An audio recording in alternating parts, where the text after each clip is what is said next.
Iowa State. We are live inside historic Jack Trice Stadium. Devin Gardner's by my side. I'm Tim Brando. When you think of the Cyclones right now, here's a team that's undefeated, right? But Rocco, their quarterback, and by the way, Rocco Becht is an outstanding one, has not really had a good game yet. Yeah, I mean, he hasn't been as sharp as we've seen him to be, and it's primarily because of some nagging injuries, but he's healthy now. And his team is still undefeated. I remember last season they were clamoring for him to use his legs more. Well, this season he's using his legs more, and I think they're going to come up big in those second and third play opportunities during plays. This is a team that's always undervalued nationally, but not here at home. But they're going to be facing a team tonight in the Baylor Bears. You'd be hard-pressed to find a club that's gone through two more heart-wrenching, heart-breaking losses than this team. And I would submit to you that they are far better than their record, and they, too, have an outstanding QB. They are stoked for this one as the Cyclones make their way out to our Progressive Game Countdown, brought to you by Progressive. These and other questions will be answered tonight as the Bears take on the Cyclones. It is next. It is on Fox. It's under the lights, and you don't want to miss it. This is a closely competed series between these two. Look at that. Until last year, all the games have been one-score games. A season ago, Iowa State went into Waco and took care of business. Matt Campbell, now in his 9th year, made it all the way up from Division III, Mount Union, where he was able to sow the seeds for success. And look at that. He's already the winningest coach here. Did it in 9 years, passing the great Dan McCarney, who did it in 12 seasons, culminating with those outstanding teams led by Seneca Wallace in the early 2000s. It is a whiteout, and it is packed. And the grassy knolls on the north end are also filled to capacity. And those may be the best seats in the house. Baylor won the toss, deferred, so the Cyclones will get it first. And they will be going against that stiff breeze blowing heavily from the north to south. Jack Stone, the junior from Dallas, Texas, and transfer from Michigan State, will be handling the kickoff duties. And back deep, Jaylon, who is one of the best return men in college football. He won't get a chance this time. A touchback, and they'll bring it out to the 25-yard line. Here comes Rocco. If the name Becht sounds familiar, it should. His dad was a star tight end, played in the league, and would be here tonight if not for a radio job with the Jets. And, of course, he's a coach of the Battlehawks of the UFL that you're so familiar with, Devin. Oh, yes, I am, and he's a really good coach. Yes, indeed. For those Battlehawks. Got him into the playoffs a season ago in our spring football venture on Fox. And he brings out Abu Sama, and he is a 100% home run hitting running back. Right away, he takes it.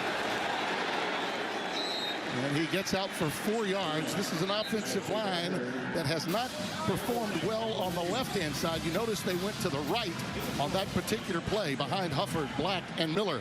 Sama remains in the backfield on 2nd down and 6. One more time, they'll try that right side, and look at him go. Like pistons, those legs. And if he ever gets to the second level, Devin, look out.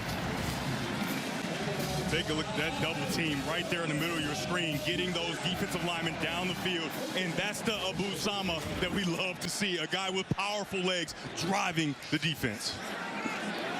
One more time, a steady diet of him. Only a couple, maybe 3 on that first down carry after a gain of 10. First time we saw him tote it was in Farmageddon in the snow, and it went for a touchdown the final weekend of the regular season. 2 veteran running backs, including Sanders, who's doing pretty well himself, left the team into the portal right before that game against Kansas State, a game 1 at the end of the year that really carried some momentum coming into the start of this season, according to Matt Campbell. Jaylon Jackson comes in for him, and keep an eye on this kid. He's outstanding. There's a quick slant pattern to Jayden Higgins, and Higgins has the first down to the 46-yard line of the Bears.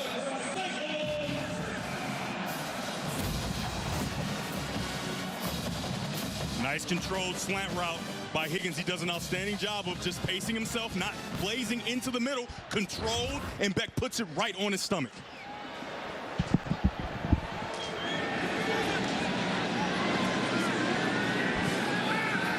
Out of the gun, Becht with time. Now he's flushed.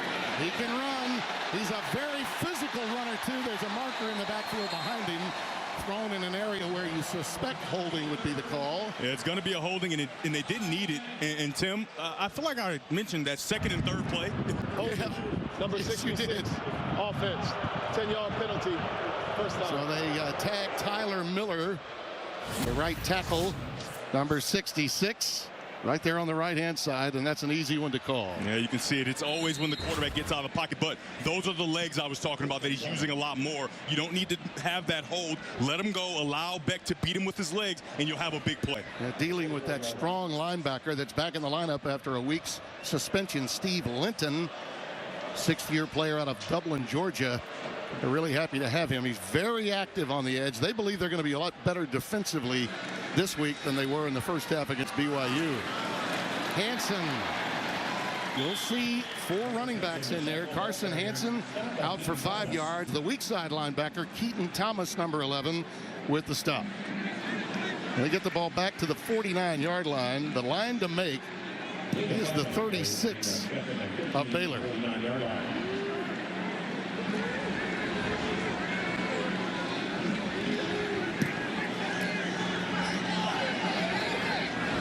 Trips to the bottom of your screen. They run a lot of tight ends in there. Back shoulder throw. It is incomplete. At the 25, Jaylen Knoll appeared to have it for a moment. Just a lot of jousting, a lot of contact by that corner, and then the safety, Devin Bobby, along with Chateau Reed, 21. Yeah, you can see just trying to get to the outside, and because the defensive back is on the top, you go back shoulder. I love the throw from Becht, but you're just not able to. I think that's a good call. I don't like a pass interference call there. You can see that Knowles kind of pushing off. They're kind of jousting. There's no real impediment to go back to get the ball. I like the no call there, and it's a miss there for Knoll. Carson Hansen checks back in on 3rd and 15. Becht stepping up, and he decides to tote it again, and he'll take himself out of bounds, but not before he makes the line to make. He's inside the 36-yard line. That should be enough for the first down. Look at this green grass. Yeah, you got rushers coming, but you have to keep contained, and keep contained doesn't mean necessarily let him go outside. If you get too far up the field, he can climb underneath and make the run. A nice job of Becht of seeing that. What poise. Now he goes to Hansen, who gets to the edge quickly towards the boundary. Keaton Thomas made the tackle. That's a gain of 8, 2. It's a nice job of securing the edge by big number 72, who's thrust into duty, Jaylon Travis, getting the start today at that left tackle position.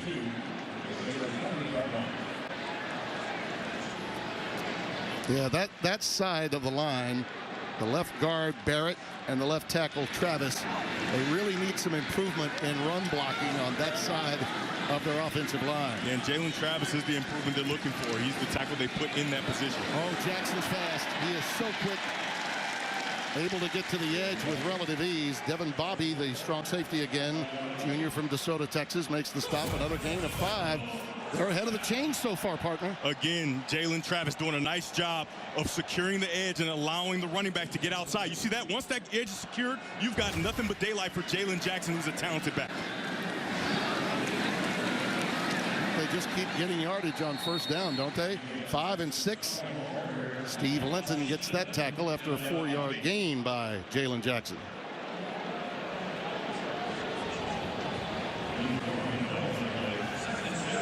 There you see Dave Aranda, defensive guru, has a national championship ring from the 2019 LSU team when he was assisting Ed Orgeron.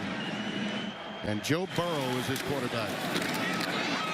Hansen will be a couple of yards shy of the first down at the 15. This is just the kind of first drive the doctor ordered for this Iowa State team. They're getting 6.4 yards per play so far on this drive. Yeah, and it's a mix of the run and the pass, and obviously they haven't completed a bunch of passes downfield, but Rocco Becht's legs have been huge, just like I talked about in the open. He's going to be able to make these second and third plays when the first play just isn't open. Third down, a short 2. 12th play of the drive. Going for the corner, incomplete. Higgins also looking for a flag, will not get it. That particular play call tells me they knew they were going on 4th down. That's Corey Gordon, number 24 in coverage. Yeah, and Corey Gordon Jr. is a guy that has to continue to improve, and his length is what helps him there. He's a guy that's 6'2", so usually when Higgins would have the huge advantage in height, he doesn't have it with that long cornerback. A week ago, the Cyclones' streak of scoring 39 straight times when reaching the red zone ended with a missed field goal. 14 of 15 on the season for them in the red zone. Going for it on 4th and 2. Sama stopped. The Bears are up to it as they tried the right side of their own offensive line, which they felt more comfortable with. And that was a tremendous defensive surge by the Bears and great recognition by their secondary to come away with the stop.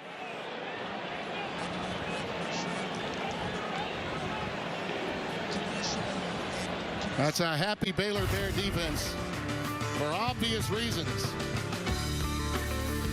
Sama accustomed to an Abu, but Tazzino said no. On their opening possession, the Bears take over at their 16-yard line. Sawyer Robertson at quarterback. Little pump fake and now shooting for the corner, and he's got his man. That's Cal Presley, number 16. Now he's going to be a tough guy to defend, and you add him to the other side, Josh Cameron. Look out, that's 31 yards. He's got great length, and you can see him just getting down the field there, finding his way up the sideline, and there again, the back shoulder. Very nice throw by Sawyer Robertson. Nice job by that Iowa State defense recognizing Bryson Washington on that carry, number 30, getting the start, the redshirt freshman this week. Young man out of Franklin, Texas. There you see Sawyer. Young man that 5 different times was told, no, you're not the starter. That's a tough pill to swallow when you're from Lubbock, Texas, and you're a 4-star recruit coming out of high school. Finally, it's his team. Out pattern for the aforementioned Cameron. Incomplete. Well defended. Verdon and company in the general area for Iowa State. Miles Purchase, number 5, pressed into duty. Darian Porter was a game time decision, and I don't see him out there. So it looks like we may see Purchase, number 5, a lot more at the corner. This time he's towards the boundary. 3rd down, 11. Robertson running out of time. He can run it too. Very athletic quarterback. And that last burst is going to get him very close to the line to make. Should be a 1st down, and it is. Again, you rush too far up the field. It allows for the quarterback to come underneath and get down the field. A nice job of Sawyer Robertson understanding what he sees downfield. They covered everybody. They dropped 8, get underneath it, and go pick up the 1st down. And a nice job by him. Well, see, both of these teams love to run a lot of 11 and 12 personnel, 2 tight ends, 3 wide receiver set. Play fake, going for it all on the post. It's Cameron. Incomplete. Marker down. Purchase is going to be the guilty party, it would appear. And the fans don't like it. They got exactly what they wanted, and I think Purchase was early with his right hand. Pass interference, number 5, defense. 15-yard penalty, automatic 1st down. Yeah, it's very clear. It's clearly the right hand, left hand. You can't get to him and cover his vision. There you go, right hand, grabbing that right arm so he can't go up and make the catch. I mean, 34, Josh Cameron is a big-bodied wide receiver, so he's a difficult matchup, but you just got to stay on top. Don't allow him to get behind you, because once he gets behind you, you got to try to go through him, which is what happened there for Purchase. We were down on the field before the game, partner. I thought he looked like Charles Haley down there. He could be a defensive end. That's Washington, spun down by Dominic Orange, the nose tackle, number 95. All 6'4", 325 pounds of the junior out of Kansas City, Missouri. It's a really good job by the junior out of Kansas City, Missouri, of holding that edge. You can see him there, keeping that outside arm free and meeting the runner before he can get to the outside. Now, he doesn't finish the play, but the cavalry comes to help him. That's a big dude disengaging. Yeah, and he's down on the field. And he's down injured. Jacob Ellis came up to make sure that he got Washington down, but it was Dominic that made the play. Hope he's okay. More guys coming in and running into each other, and that's just playing hard. You want to see them play hard. It's just unfortunate that Orange took the brunt of that hit. 2nd down and 9. Looked like the wrist, part of that arm. And I don't know. Burgess is leaving the game, and he's a little bit dinged, and here's why. Towards the end of this play. Yeah, it's a second friendly fire there. Yeah. Verdon comes in to try to kill the running back, right? But Purchase is in the way, and the referees are doing a good job of trying to protect him. You can see he's a little woozy coming off the field, and they make him stay off the field, at least for this play, so he can get checked out. I like that. I like that by the referees. Protect the players. You saw that he took a hard hit to the head, and you need to make sure that he's okay before he enters back in the game. And Malik Verdon with the, oh, I'm so sorry look on his face. I'm sorry. My bad. But the one thing I do love, Verdon, Brazina, they're playing violently, right? Oh, yeah. They're playing violently, trying to get the runner, and they're not holding anything back. John Haycock's defense, similar to Aranda's, they love to bring pressure from their perimeter. Robertson, he can throw on the run. That is caught inside the 5. Bryson Washington coming out of the backfield. That's one of the reasons he's in there tonight as the starter, because he can catch passes. And watch this at the top of your screen. I mean, this is so cool because he's just going to be waiting on the sideline, waiting, and he's going to leak down the field, open. Nice job by Sawyer Robertson finding him as he's continuing to navigate throughout the pocket, and that's what you get with empty. You kind of lose guys if you're the defense. That's a running back that can play wide receiver. That was proven. Fade pattern, and well defended. Hal Presley was the intended receiver. Jontez Williams, number 3, had a pick, a big one to put away Houston a week ago. Iowa State's last 2 opponents have not run a single play in the red zone. And now look, wow. Baylor got there in a heartbeat tonight. Opponents have only reached the red zone 5 times in the 4 games played by the Cyclones. Same play. And again, tremendous defensive work. Jontez Williams all over Hal Presley. 3rd and goal. How about that? By the cornerback, Jontez Williams saying, oh, you can try it again if you want, but there'll be nothing. I wouldn't be surprised if they don't try the bottom of the screen this time, right? Big number 11, Jaylon Jackson Jr. Robertson, oh, an RPO that works to Josh Cameron, touchdown. The moment it appeared that he was going to bring it down and run, they sucked in and he made them pay. It's almost like the Tim Tebow jump pass, but from the outside. Move here, and then circle back around. A nice job again by Robertson, running, tucking the ball, and then popping it right behind. In Little League, we used to call that the tight end dump, right? You just wait for him to clear, and then you dump it right over the line of scrimmage. A very nice job by Coach Spavital of drawing that up. Did I ever tell you I was a tight end in the 7th grade? No way. But I couldn't dunk. I mean, 7th grade, I wouldn't expect you. Robertson's 6th touchdown pass. That's the 4th for Cameron. And we told you, Baylor has a matchup tonight that favors them. Iowa State came up empty on their long drive. The Bears, with some explosives, get in for a 6-point payday. What are those keys? For Baylor, they have to own the first quarter, and you're seeing them do it. They've been outscored in first quarters, 45-10. All the rest of the quarters, they win 61-50. And for Iowa State, you have to make Baylor a drop-back team. You can't allow them to get into play action and establish the run game. And right now, Sawyer Robinson is dropping back and finding his way, and his legs are killing this Iowa State defense. I want to go back to that 4th down stop that keyed this long drive for Baylor.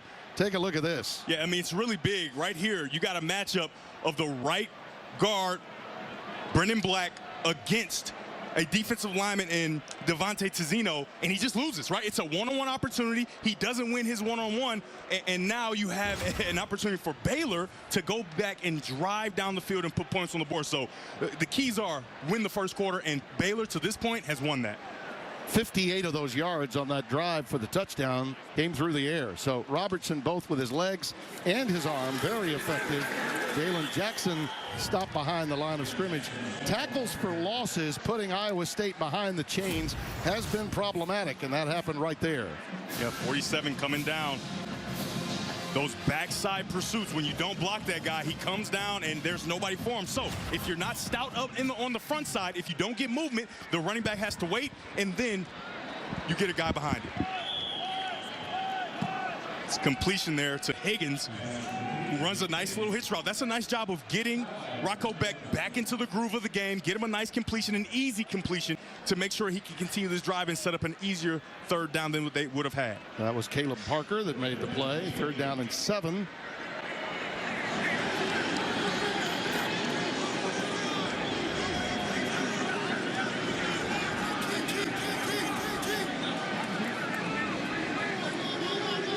Here's this guy right there, Higgins, who he loves to get the ball to.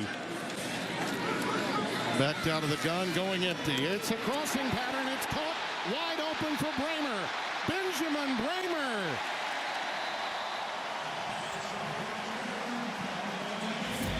He has it to the 33. You got a two-man game. He starts right, doesn't like what he sees, and he gets across to his progression, and his big tight end. How about a target that's 6'7", 250 pounds? You love that as a quarterback, and he puts it right underneath his chin. Love the concept. The concept was called knife, where you have a dig going behind, but you have something on the inside to hold that linebacker, and the nice job is done by the Iowa State defense. Look at that double tight end look. A little cross-buck action to Carson Hansen. They'll do that a lot. Down to the 30-yard line, so a gain of 3. 2nd down and 7 coming up. They'll kill you with their tight ends. Sometimes they'll only have one wide receiver in a pass pattern with 3 tight ends on the field. They love their tight ends here at Iowa State. They've got Klotz. Brahmer, of course, is healthier now than he's been in a long, long time. Averaging 19 yards per catch. So he's the guy that they send out. And, of course, you'll see some of Burkle. 82 Tyler Moore as well. That middle of the field open there. On 2nd and 7. Becht again. Sliding in safely. Gets a healthy gain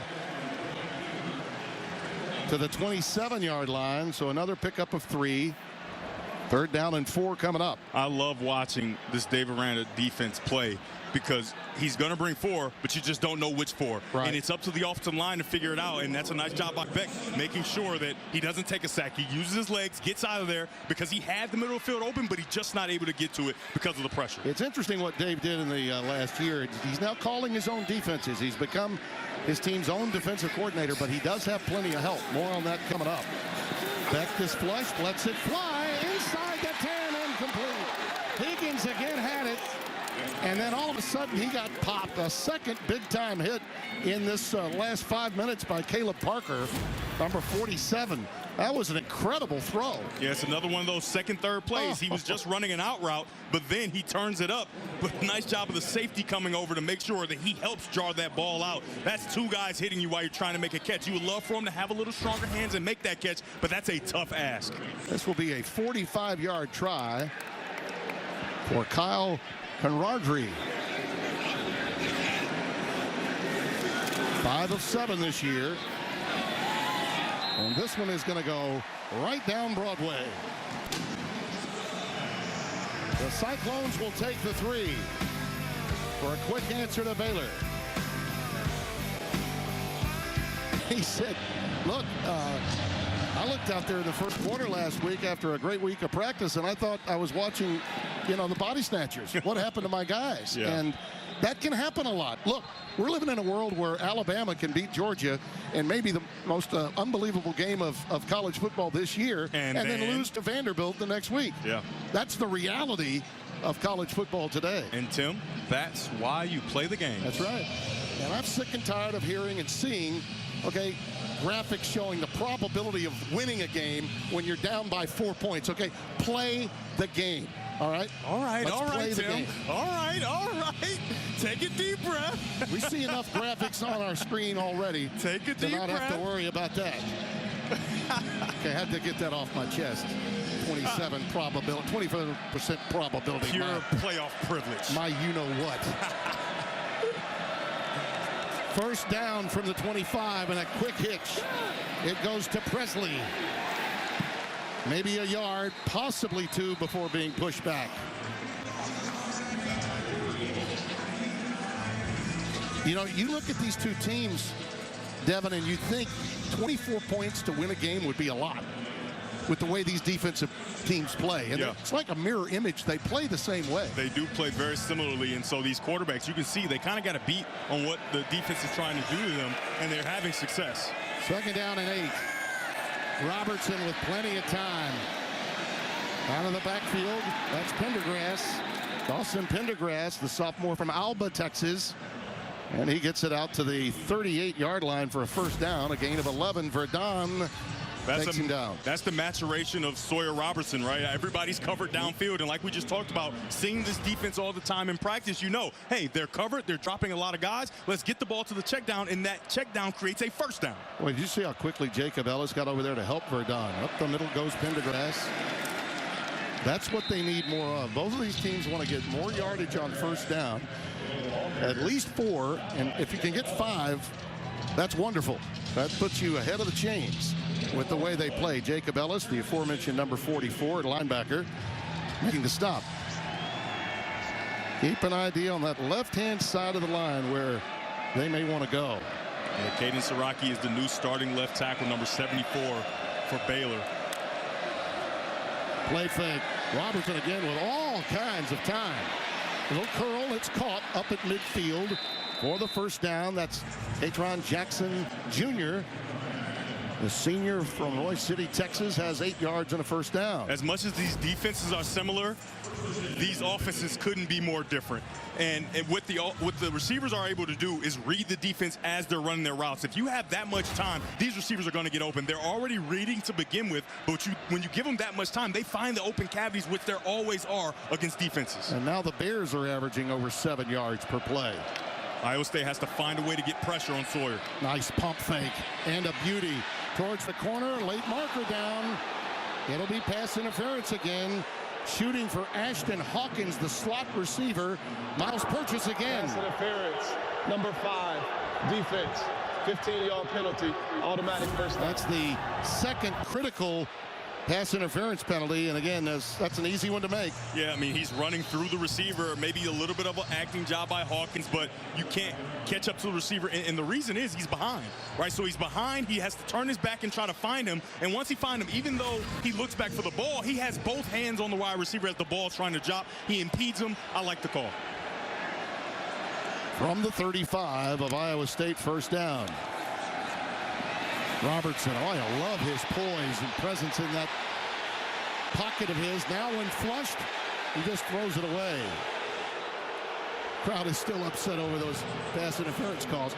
I think a lot of times, Devin, there's a misunderstanding. They watch these games on Sunday, and it's officiated entirely differently in the National Football League than what we see in college. It is, and after a pass interference, that's an outstanding job by the Iowa State defense of doing what we call a plaster. When the quarterback starts to move around, create, and try to buy time to get the ball thrown downfield, firstly, you have to contain him and don't let him run, but also in the back end, you have to plaster to your wide receivers and make sure you don't allow them to get free. It's like we've got a timeout coming for Iowa State. You got that, Tim? I got it. Plaster? Plaster. Got it.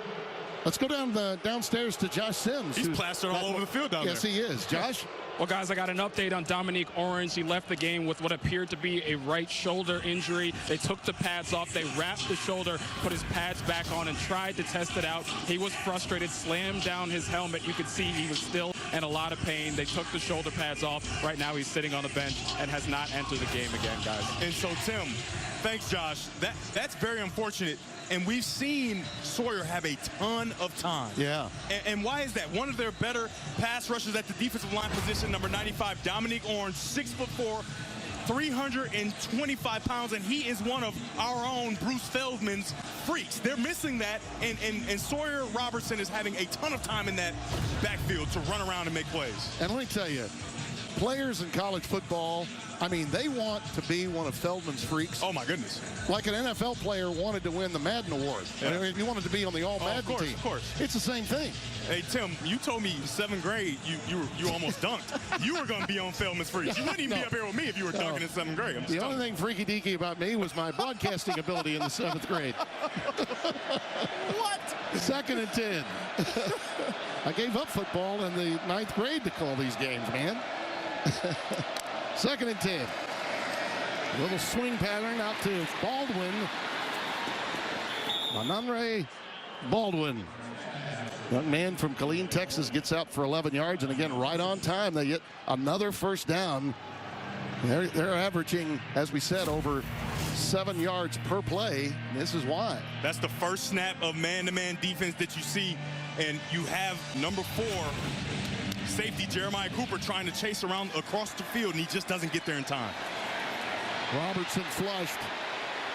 And look at that speed that he shows you. I mean, he's just devastatingly quick.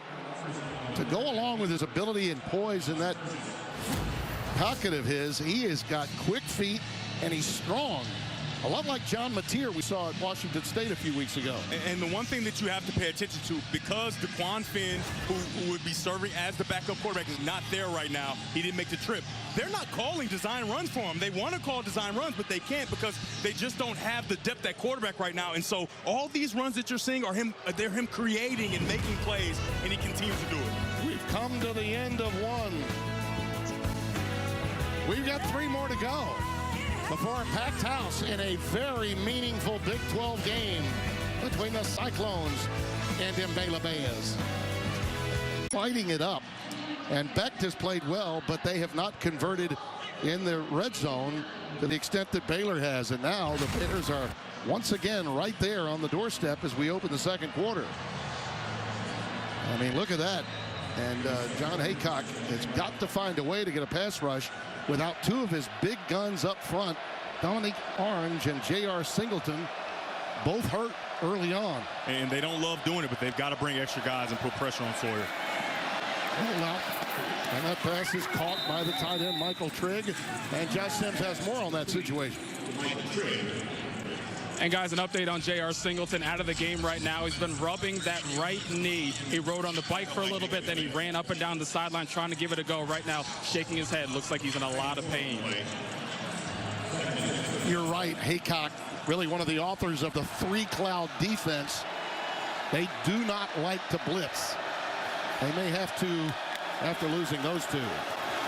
Up the gut, Pendergrass hammered. He ran right into some extra pressure that was coming from the 2nd level that time. Iziagu, number 88, in for Singleton, made the stop. And you're going to see that's the pressure we want. You got to get inside and try to make a play. Now, E-Bull does not make the play initially, but it slows him down, makes Pendergrass bounce, and you can find all the rest of the guys to get to the runner. You got 0 coverage, nobody back. It's an opportunity.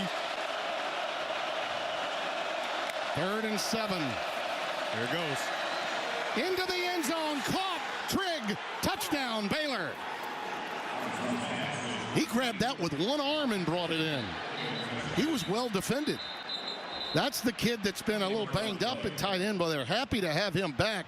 And he was going up against one of the best, Freeler back there and a few others. It'll likely be a pass interference on the defense or a holding, but when you have 0 coverage, you want to get to your... The result of the play is a touchdown. After the play was over, unsportsmanlike conduct, number 1, Baylor. That is his first unsportsmanlike conduct foul of the game. The 15-yard penalty will be enforced on the kickoff. And Dave Aranda talking to him. Yeah, you don't like that part, but you do like the matchup problem that he represents. And when you have 0 coverage, the idea is it's man-to-man across the board. You're probably going to get pressure. You want to find your best matchup. And Sawyer Robertson thought that his best matchup was the 6'4", 246-pound Michael Trigg. And Coach Spavital, when we talked to him yesterday, said he is a matchup problem for defenses. He was suspended for the BYU game for some off-field issues, so you know, he's got some attitude to him, and he showed too much of it there. Well, they Iowa State trailed 13-0 at the half. You might recall a year ago. Right now, this is a Baylor team that seems to be right on time, and their best players are making big plays. Targeted for, you know, the gun sign that he's doing a celebration. All the kids are doing it. Yeah. I don't love the call, right, but you know. Well, now think about this. You had a terrible kick, a little extracurricular going on after it. The 50-yard line. That means half of the field, because of that call and the poor kick, means that Iowa State will only have 50 yards to go. As Stone just missed that one, and you add that to the 15-yard personal foul for taunting, now all of a sudden you give Iowa State a short field. That's the nature of this game when you get a little too emotional. And look, it's a subjective call from time to time. Some officials are a little more conservative and letter of the law than others. Just hand it back to the referee when you score the touchdown. Just and play on. 1st and 10 from the 50. Sama wrapped up. Boy, Jackie Marshall was right there, wasn't he? Defensive end, 6'3", 290-pounder from LaPlace, Louisiana. And he shouldn't have made that play. I'm just telling you, he's inside with his inside arm free. He sees Sama go outside, and he just throws the offensive lineman to the left of him and makes the play. What an outstanding job by big number 0, Jackie Marshall. I love the big guys with small numbers. I mean, he's got the smallest one you could possibly have. 2nd and 10. They go empty. Becht. Look at that quick convergence. The curl caught by Higgins. He's been hammered a couple of times tonight. He picks up 4.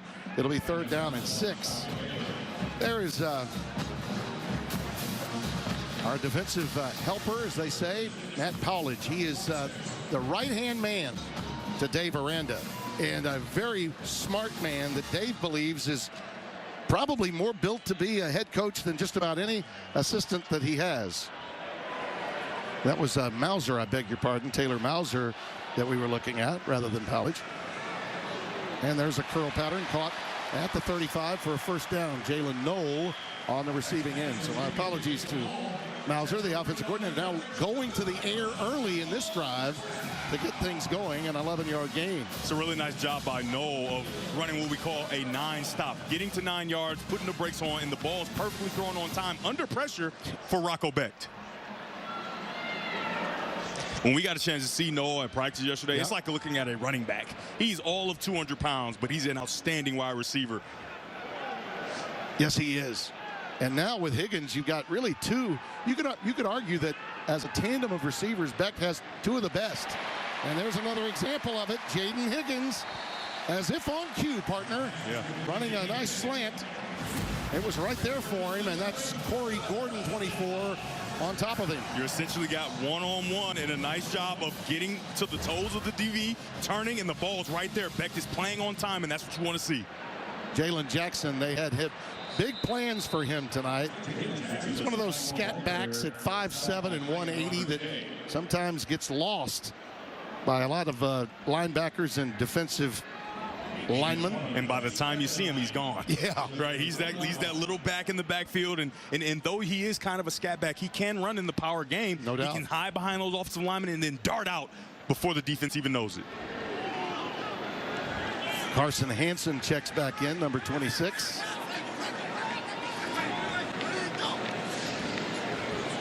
Got pressure coming off the edge. Yep, Baylor coming with a corner blitz. Becht rolls away from it and throws it away. Wise move on his part. He felt it coming, and it was backside pressure at its zenith.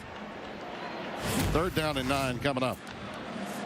And you got pressure coming on the outside and up the middle, and he has to get out, evade, and just throw the ball away. A smart play by Rocco Becht. Don't make a bad play worse, and allow yourself on 3rd down to have a manageable 3rd down. He's got one-on-one opportunity right here. Higgins.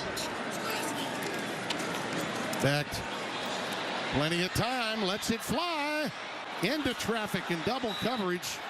Incomplete. Jaylen Knoll, he has confidence that he can go up and high point it, but unable to reel that one in.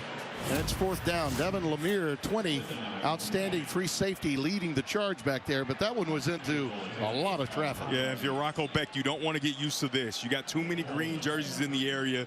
You want to make sure you preserve the 3 points that you already have, and you don't want to put the ball in danger. That was almost a disaster. Good thing it fell to the turf harmlessly.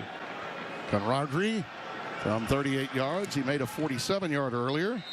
Uh-oh, right through with plenty of space before the upright. Becht was somewhat fortunate on this one. Oh boy, in the danger zone, but they do come away with 3.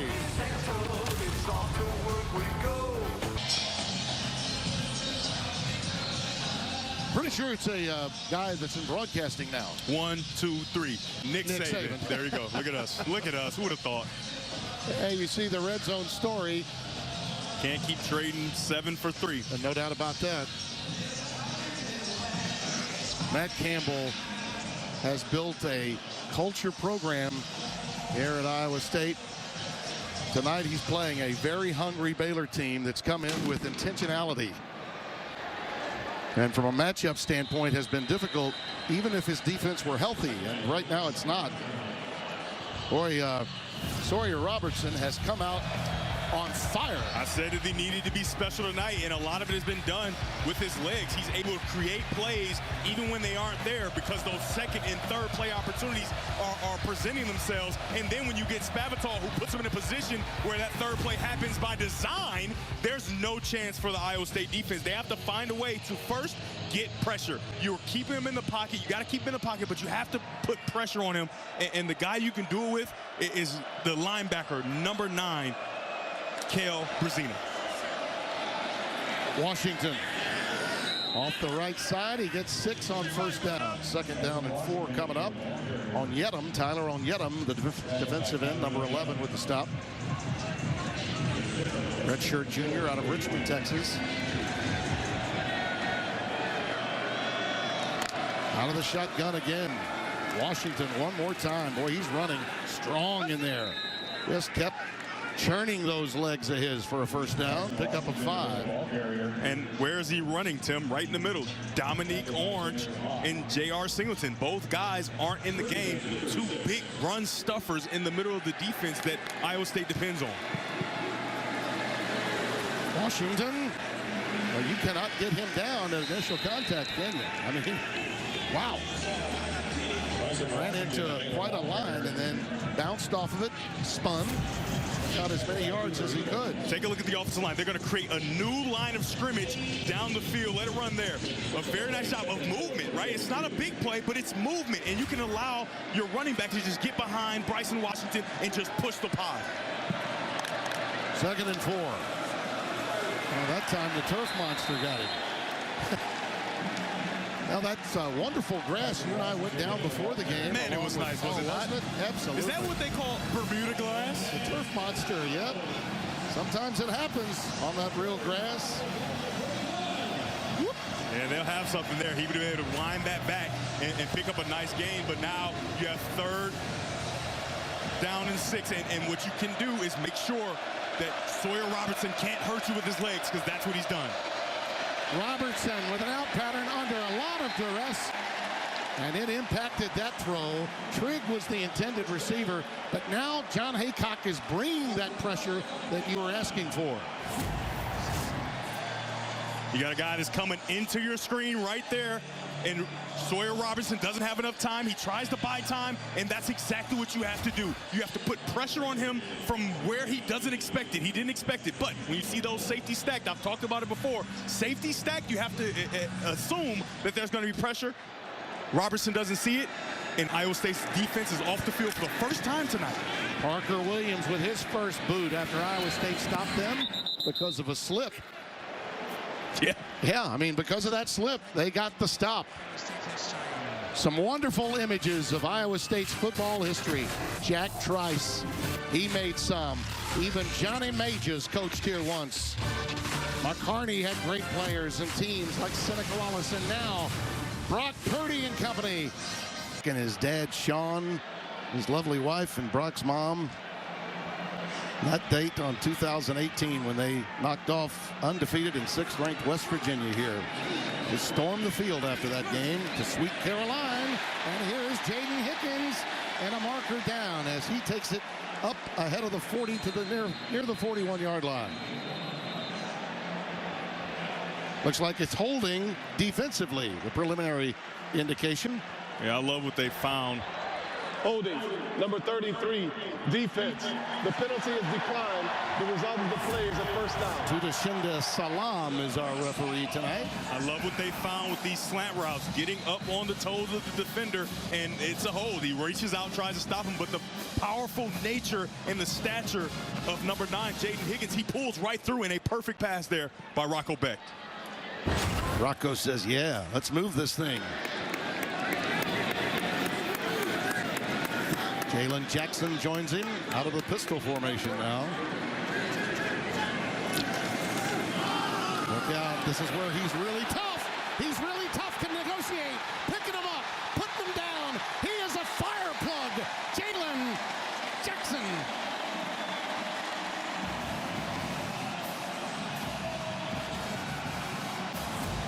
"51 yards, big time play." Right, he comes and then he presses the hole, and it allows for a cutback for him to get down the field. After all that, he gets it again. So he's not out of breath. Here's the play. As a running back, you want to keep your shoulders square so you can get to those cutbacks. And then he gets back to where he would have gone had he not cut back. A very nice job. We told you this kid was explosive, and he's so tiny. He's so short that you can't see him until it is too late.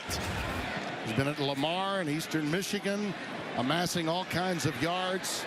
They're well aware of him. This is an experienced back. That's the thing he has over Abusama, in that he can see the field and make those quick cuts that are such a difference. He's got really good poise as a runner. Hansen, similar story. That's a play fake to him and then nothing doing. How about that? Jaylen, no, they were all over him. Devin Bobby, man, boy, he wasn't fooled. I was, but he wasn't. It's not they. It's Devin Bobby who does a nice job of defeating the block and getting to the runner, because that could be a touchdown if he doesn't do it. Right here, standing in the end zone, he has to come down, make a play, defeat the block, boom, get outside. Nice job of getting down, no, because I'm just telling you, that is a tough ask by, that's a wide receiver who's built like a running back, who has great run after catch ability. He's got a great name, too, Devin. Yes, he does. Good. It's good. 3rd and goal. Becht with a pump fake. Over the middle, he's got the tight end. Brahmer, touchdown.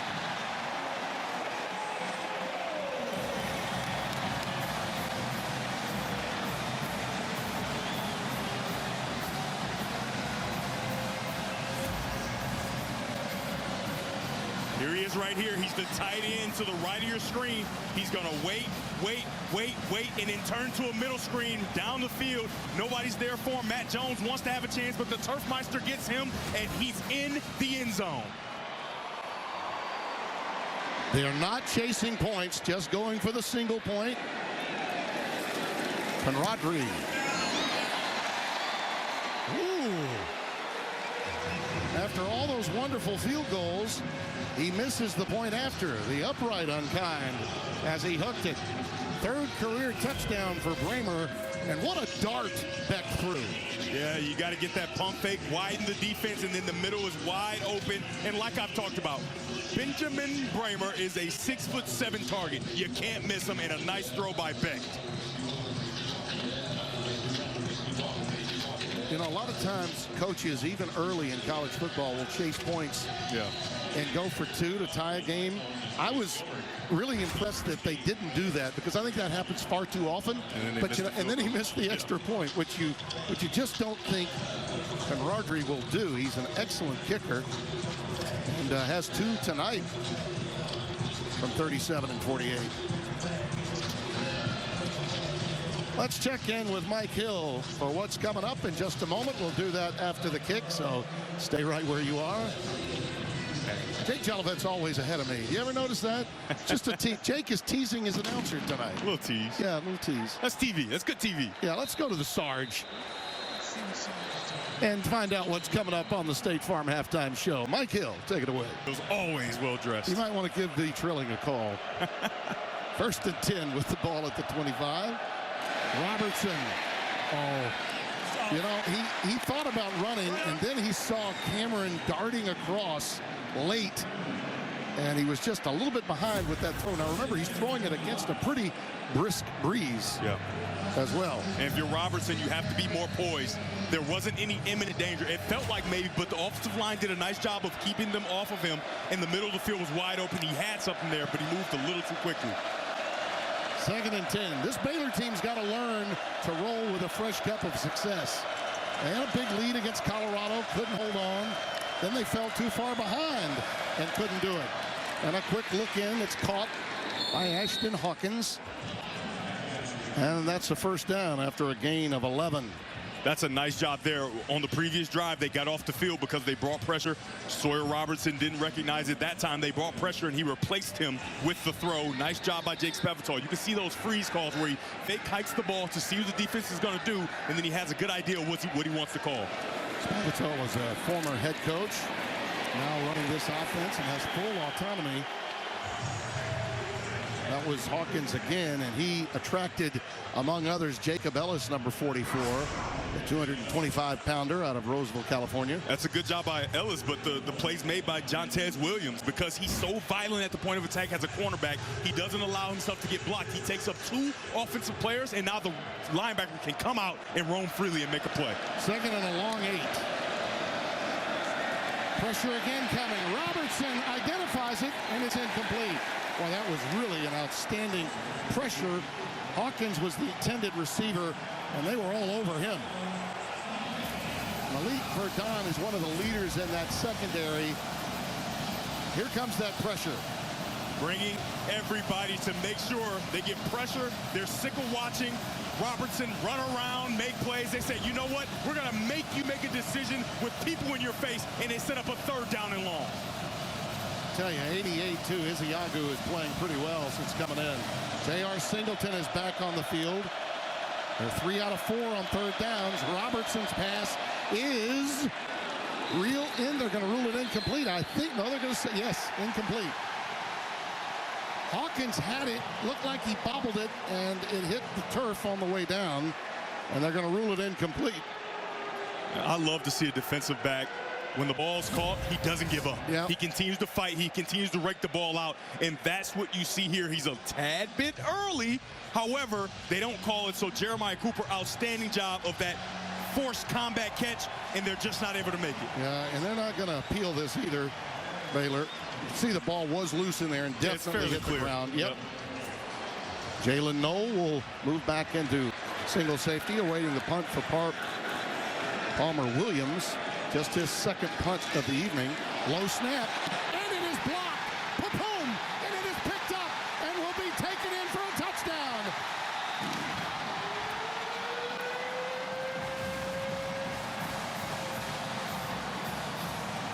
Gavin Yates. A 35-yard punt block return by Gavin Yates. A backup tight end and fullback. 2 out here, and only 1 protector is going to be able to go, and they get to the punter. The low snap helps them, and then they get it, and that's the freshman number 9, Kel Brazina, and then number 43. He is gone for a touchdown.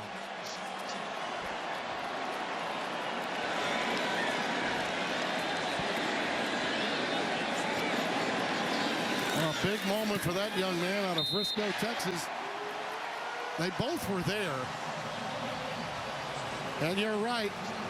Brazina was right there. But there were more than just a player or 2 on top of him. And just no chance, really. A really nice job there. Yep. And I'm sorry, that's not Brazina. That's Miles Medicine. Yeah.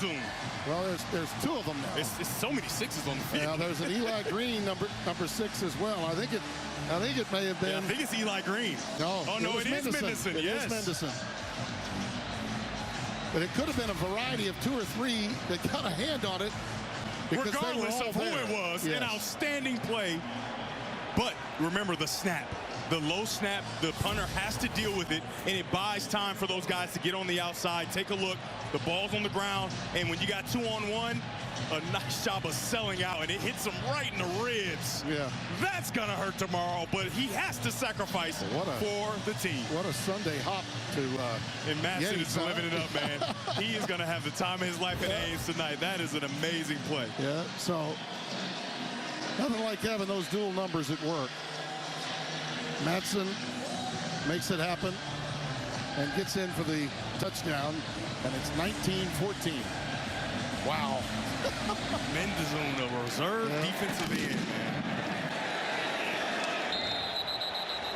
man. Well, typical of Matt Campbell teams, they're winning in the margins, right? Their special teams now a factor. Pendergrass. That's great penetration from Ebel, 47, the weak side linebacker. Cooper cut through there to make the stop after a gain of just a yard. You see what happens in team football. You get a few stops on defense, you start having success on offense, and then you get a special team stop, and you can see you got 4 defensive linemen, and they're putting pressure on Sawyer Robertson. Robertson with time this time around. What a hit. Baldwin on the receiving end, and he was hammered immediately by Miles Purchase, who had a tough first quarter with those 2 interference penalties. Miles Purchase. What a hit. That's the one, the kidney, you know, that back end space. It doesn't feel good, I'm just telling you. Hands really being heard from now. 3rd and 1. Zero coverage. And they go out of the shotgun. Pendergrass. Well done. To the 39, a gain of 5, move the chains. I mean, that's Pendergrass. That's all him. Iowa State had the defense. They had enough guys, but he gets contact made, and then he continues to drag defenders for the first down.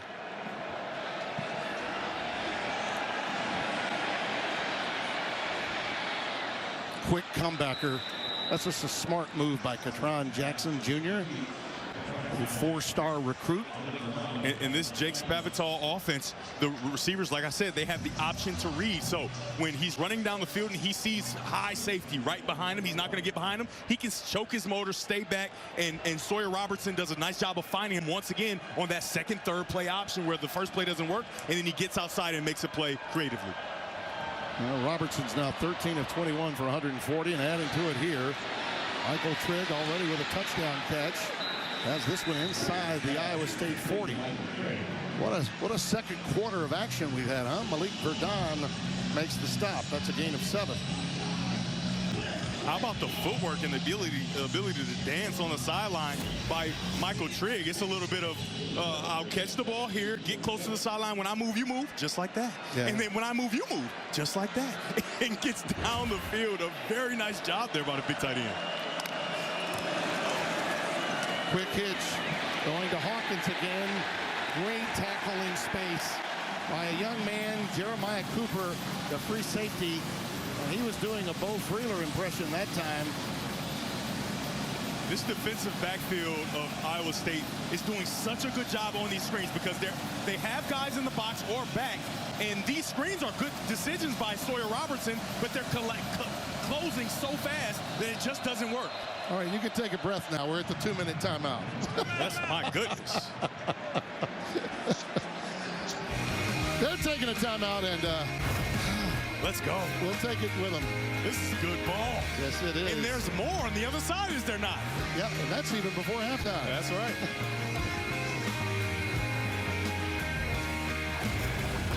2 minutes left here in the first half.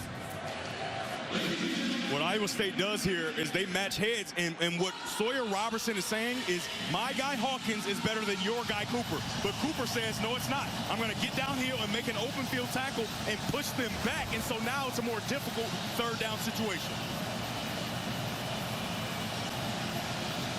I've been to this building many times. It's never been this loud or this beautiful.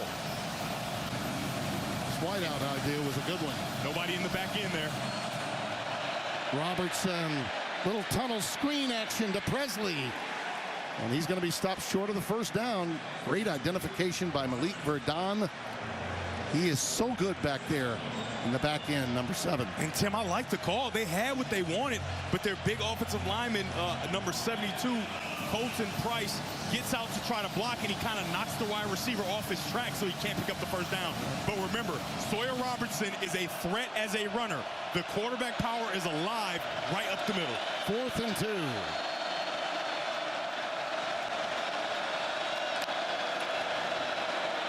Robertson, there's another stop, and listen to this crowd. And they got a short field to work with now, and they could get points before halftime.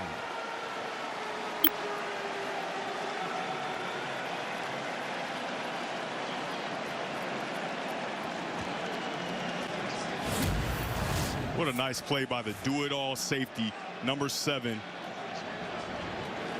Verdon, who's in perfect position to make a play on not only the screen on the previous play, but also on the flat route with the tight end there.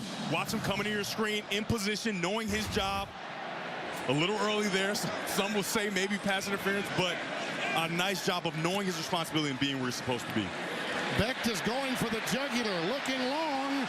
Markers down. Higgins, the intended receiver. It'll be pass interference.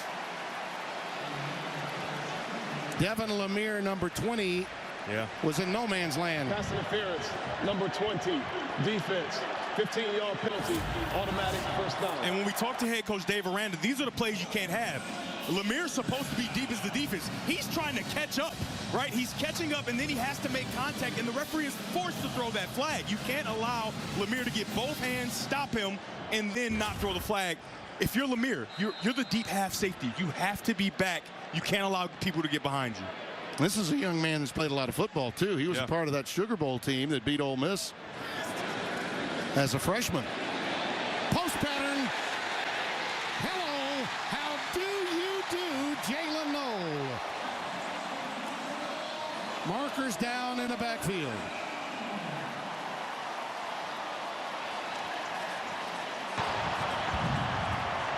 Personal foul, roughing the passer.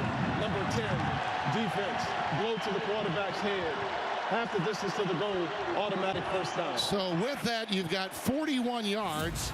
So celebrate this catch, and then they get half the distance to the goal. I mean, what a job of jumping up and taking that ball away by Jaylon Noel. And then the late hit is going to tack on just a little bit more. How about the young quarterback standing in there, taking the shot to the face, and didn't even go down? Take a look at the safeties yet again. Not deep is the deepest, and you allow Jaylon Noel to run through your defense. You have to make sure that you're in position to stop everything and keep everything in front of you. They don't do it, and Rocco Becht recognizes it and throws a ball that Jaylon Noel can catch. He's caught a pass in 36 consecutive games, 3rd longest streak in school history. You can make it 37 now. So they get 4 yards by way of penalty, 41 on the pass. So a 45-yard net on that play. How proud must Anthony Becht be? You know him well. Watching this game from distance, the Jets, who he does radio for, will be playing in London tomorrow. So he's he's watching this game. And it looks like they're going to take a look at this. Looks like the replay official, Don Capra, will be taking a look at this. In my estimation, obviously, it's a defensive player, and we have to see if it does make contact to the head or neck area with the helmet. It looks like his arm is kind of the buffer, maybe in between, and it has to be super clear, right? He comes down. I think his hand is kind of in the space. So in my estimation, it'll be roughing the passer, obviously, still, but I don't think they're going to kick him out of the game for that. But, Dean, what do you think here? I'm looking at it the same way you are, Devin. I see that contact, but I think he's got his hands. He's kind of leading with the hands. He does lower the head. I just don't see clear contact to the head-neck area with the helmet. I don't think this should be a disqualification based on the looks we've seen so far.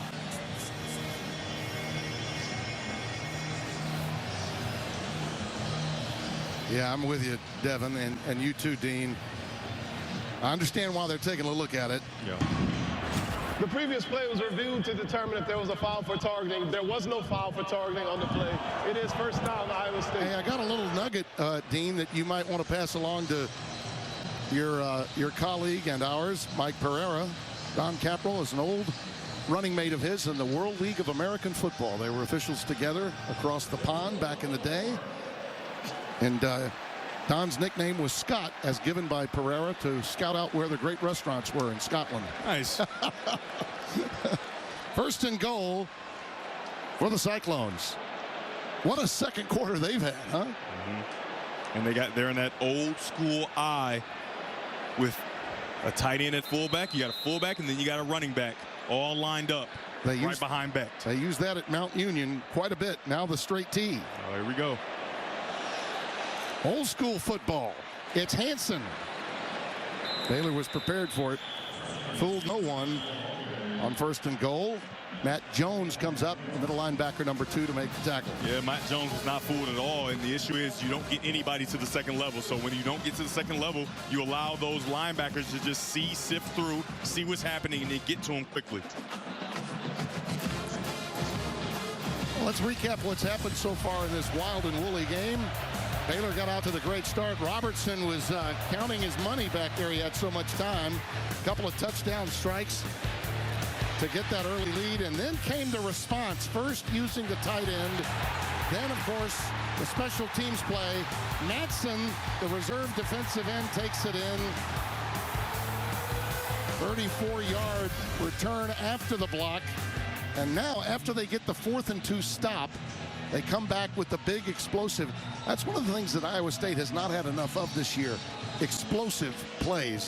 They run so much conservative 12 and 13 personnel that they don't have as many opportunities at them, but Becht made a huge play, and they got down on the doorstep of another touchdown here. Second and goal.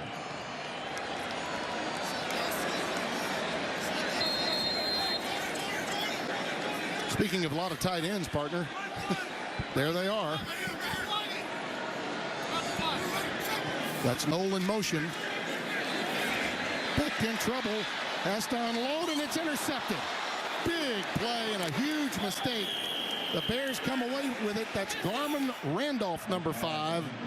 And, you know, he wanted to get rid of it, but he did not have the strength with that pressure coming to get it out of bounds. Yeah, he's trying to do the right thing. He holds into the pocket as long as he can, and then he starts to escape. But Matt Jones is too fast on him, and he can't get the ball out. And when a guy's 6'8", it's hard to get over his head. A nice job by Garmin Randolph being in position. He's a guy that's been banged up, so you see him in the game, and he immediately makes an impact. That's only the 3rd interception this year thrown by Rocco, and his intent was to get rid of it. Oh, yeah, he tried to do the right thing. The thing about it is Matt Jones comes from inside the line of scrimmage, so he gets on him a little bit faster than he anticipated, and he's not able to get the ball away. That's a tough deal there for a quarterback in a position where, like I've talked about earlier, you have points, but you give them away there and give Baylor a chance. Yeah, hold on to that play because it could be big in a close game, and we anticipate exactly that. Washington gets out for about 10, and a quick timeout now taken for Baylor. They'll give him 11 yards for the first down. And after a play like that, maybe you think about it, huh? You might. I mean, the way Sawyer Robertson is playing, he's playing really good football, and they got 2 timeouts left, right? They do. So they do. They didn't take the timeout, actually, Tim. I thought let they it had. run out. Yeah, yep. They let it run out. The officials actually. The first down stopped the clock. They had responded, and they decided to think better of it. Sawyer was outstanding, 16 of 25 for 149 yards. Well, Mike Hill does have a lot of help in there tonight. Emmanuel Acho, Chris Peterson, Coach Pete, standing by for the State Farm halftime show. Fellas, how do you do? The Jack Trice Stadium as we get ready to begin the second half. That's right, we're right up here. We welcome you back along with Devin Gardner, Tim Brando. Just as we thought, Baylor, a tough matchup for this undefeated Iowa State team. Yeah. But the game turned on a couple of turnovers and big plays in the second quarter. Yeah, Baylor got off to a fast start like we wanted to see them do because they just haven't done in the season. But then they gave Iowa State points with a block punt, and it's because of a bad snap. You can see here, if that snap is good, that ball's punted away, and Iowa State will have to drive the field, but they don't. They get it blocked, and then it's an easy trot to the end zone there.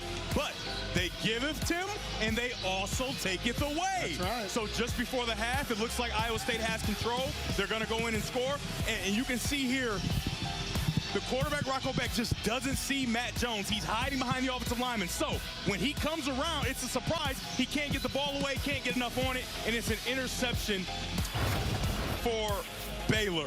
A very nice job of both these defensive coordinators kind of getting a handle on what's going on in the game, trying to figure these offenses out, because these offensive teams are playing really good football.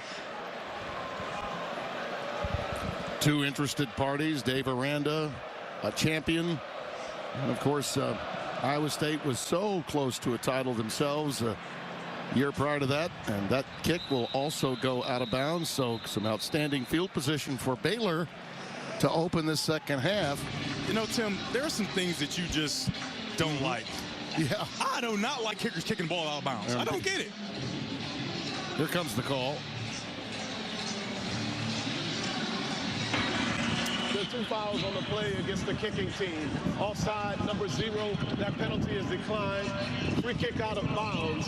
That penalty will be enforced. The ball will be placed at the 35-yard line. First down, Baylor. Let's go down to Josh Sims. Josh? Well, Dave Aranda told me, look, we saw some different formations from Iowa State in that first half. Now that we've seen those formations, we have to trust our adjustments. He said also, in this second half, we got to clean up the penalties, and most importantly, we got to keep our composure. Now, that has certainly been an issue for them. That's a quick little look in, curl pattern to Trigg, the tight end, and he is a tough guy to cover. Again, we go back to going down to the field before the game. He's huge. Yeah. I mean, he could play defensive end. That's a 19-yard gain. You can see there on that first snap, Iowa State tries to get pressure, brings both linebackers. Washington tries to bounce it outside. Nothing doing, a gain of only a yard on that play. It'll be 2nd and 9. On these first 2 plays, Coach Haycock went in that locker room. He said, we are not allowing this kid to continue to run around the backfield and make plays. We're going to put pressure on them, but in the back end, they have to be sound. They have to make sure they plaster to these wide receivers and get in their zones and get eyes on the quarterback so that he can't get the ball out quickly like you saw in that first play.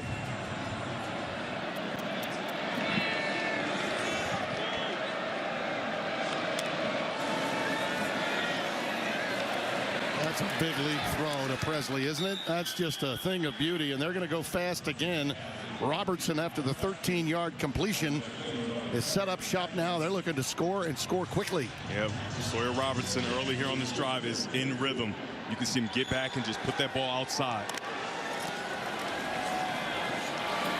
Streak right down the sideline. It's caught by Presley, but out of bounds. He reeled it in. That was a beautiful high pointing of the ball, but he ran out of real estate that time. Man, that was close, and what a nice throw by Sawyer Roberts. He puts the ball high outside, exactly where Hal Presley wants, and he goes up, and he does step on the pylon.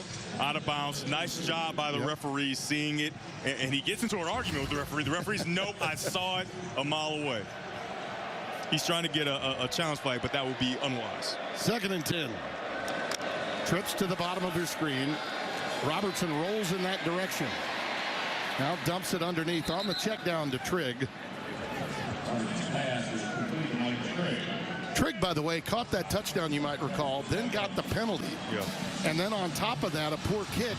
And suddenly Iowa State got the ball at midfield, went down and scored. Yeah, they did. And I thought that kind of mistake is the composure problem that Aranda was talking about to Josh Sims.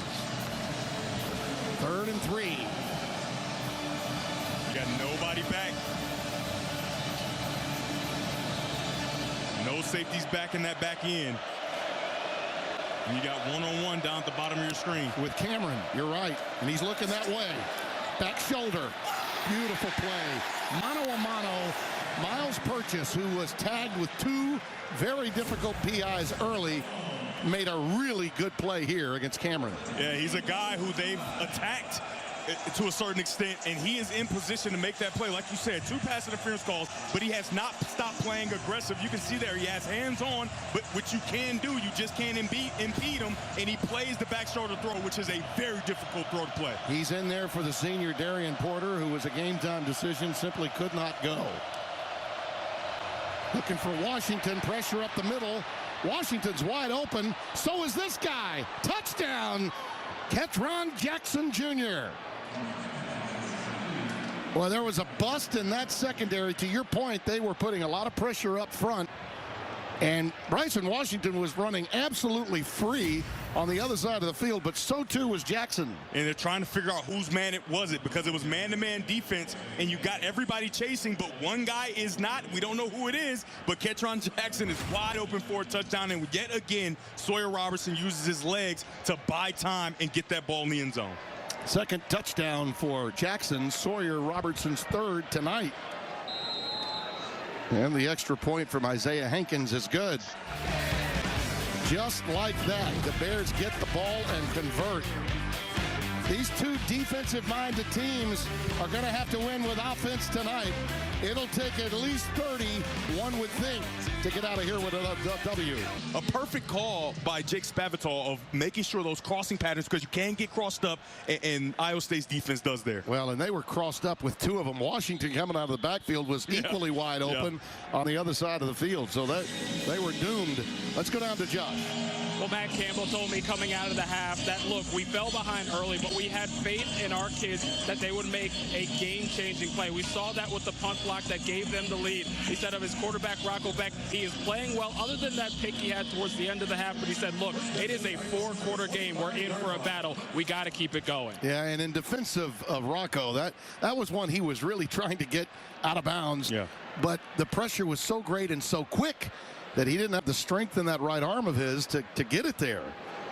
That's a backward pass. That's indeed. That is a lateral to Knoll, and he's fortunate to get back to the line of scrimmage.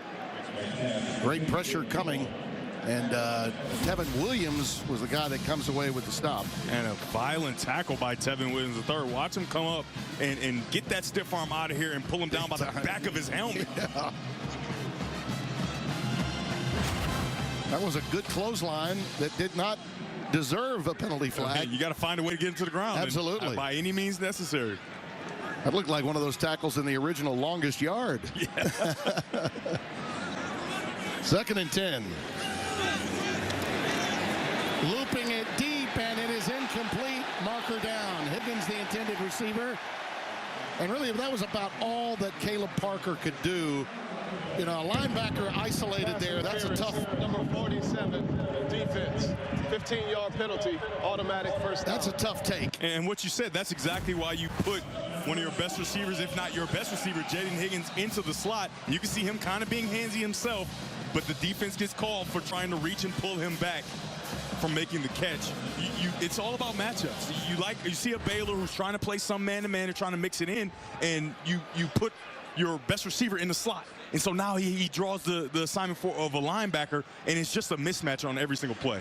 Well, I mean, if Higgins catches that ball, it's a huge play.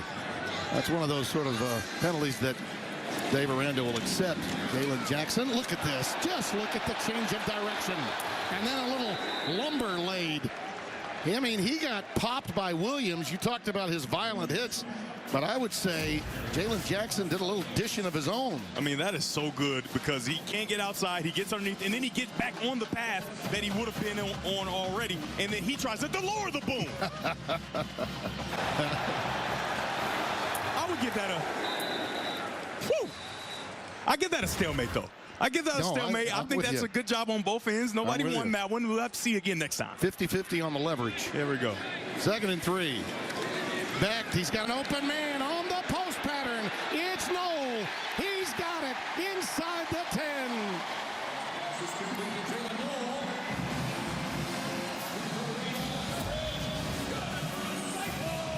He's going to get down the field, and if you're that close, you got to touch him, because if you don't, he is gone.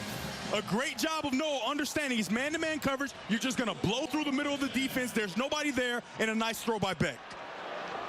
That wind we were talking about a bit earlier is still prevalent. I mean, that's a great pass. And that is Chateau Reed in coverage, number 21. Yeah, the Chateau got beaten on that one. Yeah. 41 yards, the connection. Hanson's in the backfield now. Play fake to the corner. Back shoulder for Higgins. He could not bring it down. That's a good throw. That's exactly where you want that football thrown. You got the slot fade, one of the most indefensible routes in football. Becht puts it on that back shoulder for his nice tall receiver, and Higgins is going to make that play more times than not.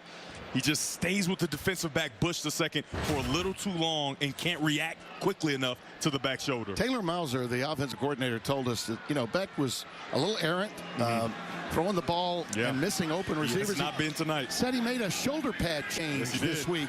That can make all the difference in the world for a quarterback. Yeah, after this play, we'll talk a little bit more about that. Jackson, action Jackson, and a block that was to end all blocks by Burkle, the tight end, 84, touchdown. That is a shake and bake for 6. Yeah, his name's, you know, Jaylon Jackson, but I'm going to call him Action Jackson. He can't even be touched in flag football. He'll be in the end zone anyway. What an outstanding run throughout this entire drive, and then he caps it off with that. What a nice job by Jaylon Action Jackson. Jackie Marshall, the defensive end, number 0, he's got to be thinking to himself, wait a minute. Where'd he go? I had him. I'm like, I'm tackling him. Where did this guy go? He's playing flag football. He couldn't get his flag. Wow. I mean, look at, he's like, gone, see ya. Bada bing, bada boom. Action Jackson. Get more with Geico. This Iowa State team armed with 3 outstanding backs. And for Jaylon Jackson, his first touchdown in his career here at Iowa State, and could not have come at a more opportune time. 5 plays, 75 yards. What a response to that early touchdown for Baylor to take the lead to start the second half.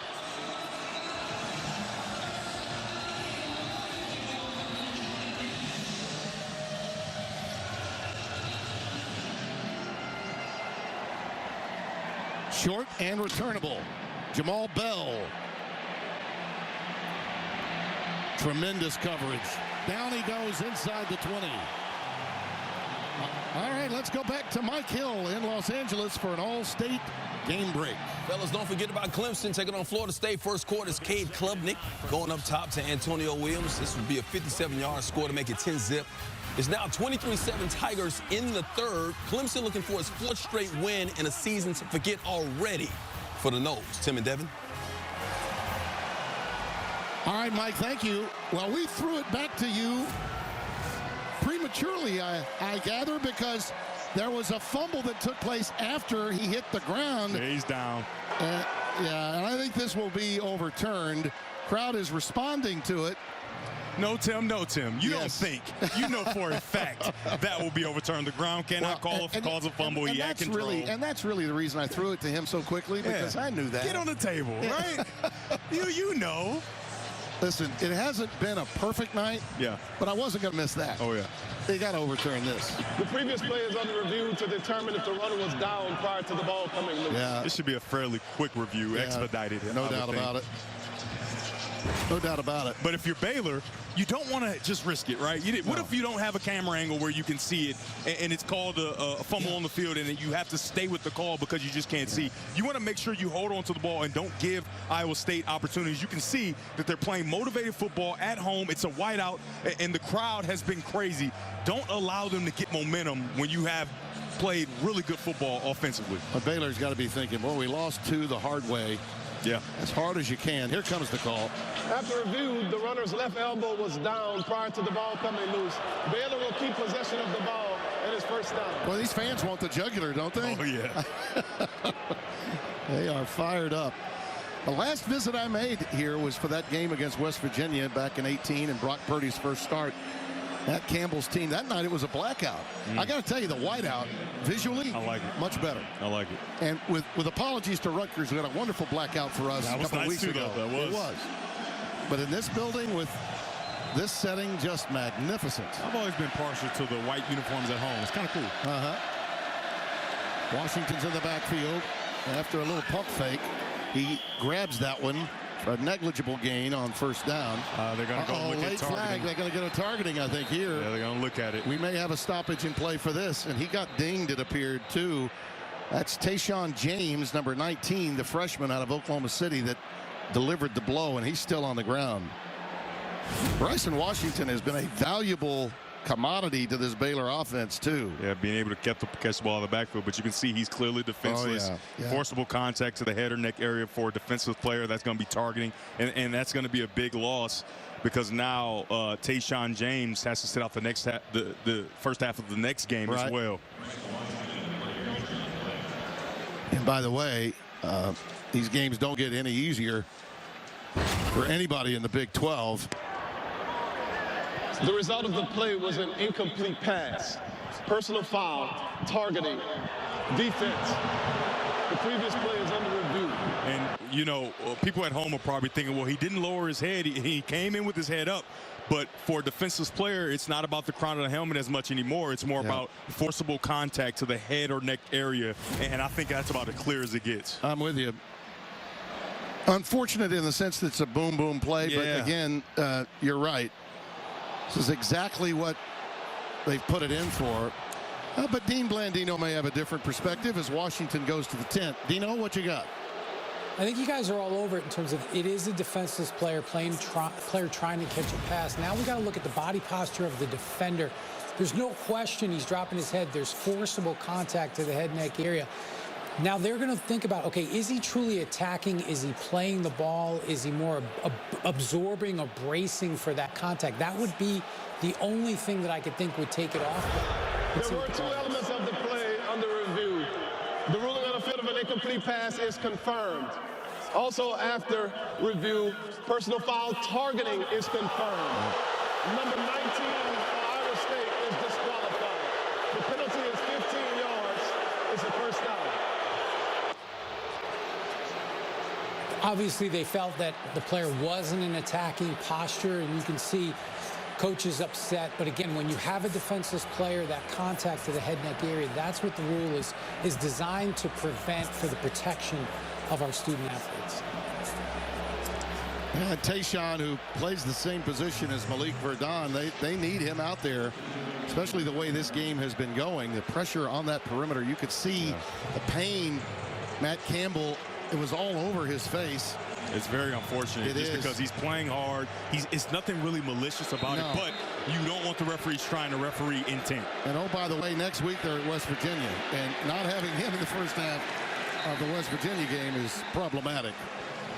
By the way, did you happen to see that performance they put on at Oklahoma State today? My goodness. Mountaineers have found some traction. Garrett Green, their outstanding quarterback. 26-21, Iowa State with the lead.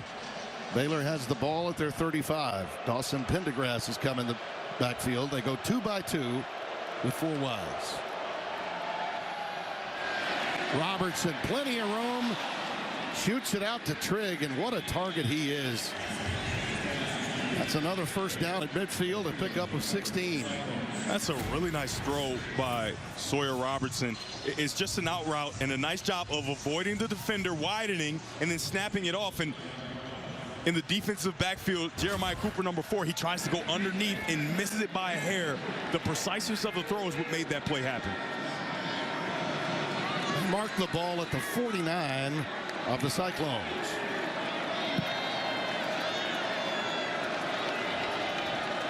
Baldwin in motion. Right up the gut. Pendergrass tries to spin, but to no avail. He'll be stopped inside the 45 at the 43-yard line. A good gain, though. Gain of 6. That was almost a huge play, Tim. If not for number 47, Cooper Ebull, that play might have gone the distance. A nice job of him just reaching out, trying to grab Pendergrass to stop him from getting down the field. He had a team high 9 stops, a career high too, against Houston last week. They totally throttled the Cougars offensively. And how about their win against TCU last night? Cougars came alive for Coach Willie Fritz in his first year. Now they go bubble screen. It was set up, but again, red after Presley couldn't find the handle. It was set up. And look who's back out there. Wow. Dominique Orange, number 95. The thumper at all 325 pounds. And that Feldman freak is now coming out of the game on this passing situation at 3rd and 4. But boy, it's good to see him back out there. Yeah, he had his shoulder wrapped up, and that's impressive because he had his shoulder pads off. He was visibly upset. For him to be back out there, that's a tough kid. They're 4 out of 8 on 3rd down opportunities, the Baylor Bears. 3rd down and 4. Robertson looping it long. Incomplete for Jackson. Jaylon Jackson came up with that touchdown pass earlier. Look who it is again. Yeah, Miles Purchase. They're going to continue to pick on him, but he is improving as the game goes along. I mean, just walling the receiver off, doing a nice job, and he becomes essentially the receiver. What a nice job of him coming back from in the beginning of the game where he had those pass interference calls. Some defensive backs could go in the tank. He hasn't, and he's done a nice job. But Baylor is trying to go for it on 4th down, and there is nobody yet again in the back end. You can get wide receivers there quickly. Just their 3rd try on 4th down. They're 1 out of 2 on the year. Robertson gets away. What a duck under. Now shovels it. It's caught for the 1st down. Trigg with a treat with the help of Jaylon Jackson. My goodness, what a play. I mean, that's all Sawyer, Sawyer Robertson. They cover it this time. They go with the crossing patterns that they scored a touchdown on before, but the ability to buy time, and then at the last second, little boop, right over the top. Oh, my goodness. Wow. What a play. He was just behind the line of scrimmage. In trouble. That was almost picked off. Cooper had a shot at it, and that was a case of Robertson, a little like Becht earlier, was trying to unload it out of bounds. Did not have the arm strength to get it there because of the pressure. I mean, look at him just trying to make a play. They're putting pressure like we said that they should. He protects the ball, and then at the last second, he sees Ketron and just tosses it to him like a basketball flick.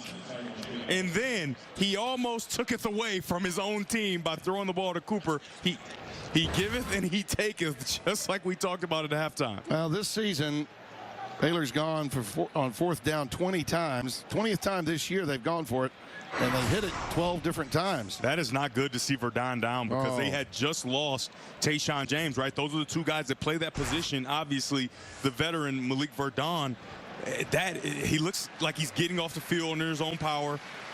And that they have to make sure they get him back in the game there, right? Because the depth, they have depth.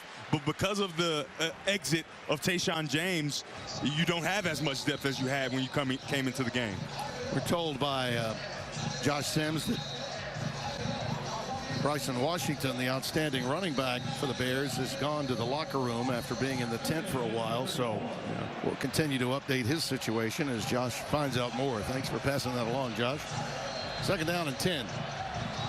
Trips to the top of your screen. They're at the left hash. Iowa State's bringing pressure. They drop out. And there's that little bubble screen action to Presley again. They tried to pull it off last time, and he couldn't come up with the ball. That time he did, and they get some healthy yardage there to make this 3rd down and short.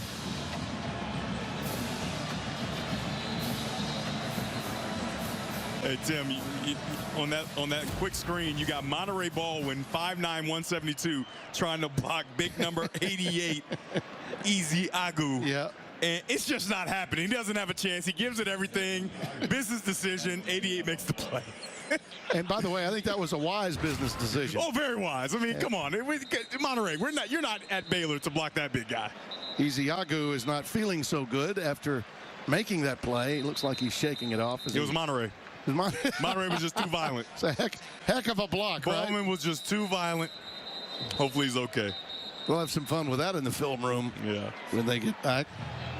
Hey, Monterey, you're going to try to block him? Hey, coach, he got hurt afterwards. It was me. I did that. Here's another 3rd down for Baylor. Can Iowa State find a way to get them off the field? Remember, the legs of Sawyer Robertson have been dangerous, and we haven't seen the design quarterback run just yet. Well, the last conversion was unreal on 4th down. See what they do on 3rd. Gavin Yates, 43, the H-back, has come in to help chip on the end, and they loop it down the sideline for the end zone for Presley, incomplete.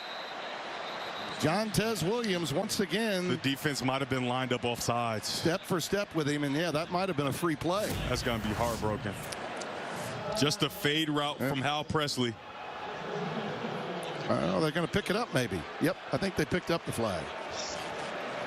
Sideline warning. Oh, man, that's tough. All right, you get a stop there, and obviously you think that Baylor's going to go for it when they throw a fade like that, but 4th and 2, going to do it again. See if they can get to 13 for 21. Jake Spavital, what do you have to dial up on 4th and 2? Look at this diamond formation up at the top of your screen. It's an interesting formation. Iowa State doesn't have enough guys in the box. I will go quarterback draw or quarterback power right now. Robertson, all kinds of time. He could run for it. He throws instead. Jackson intercepted in the end zone. A tremendous defensive play by Jontez Williams for the 2nd straight week. A pilfer in the end zone.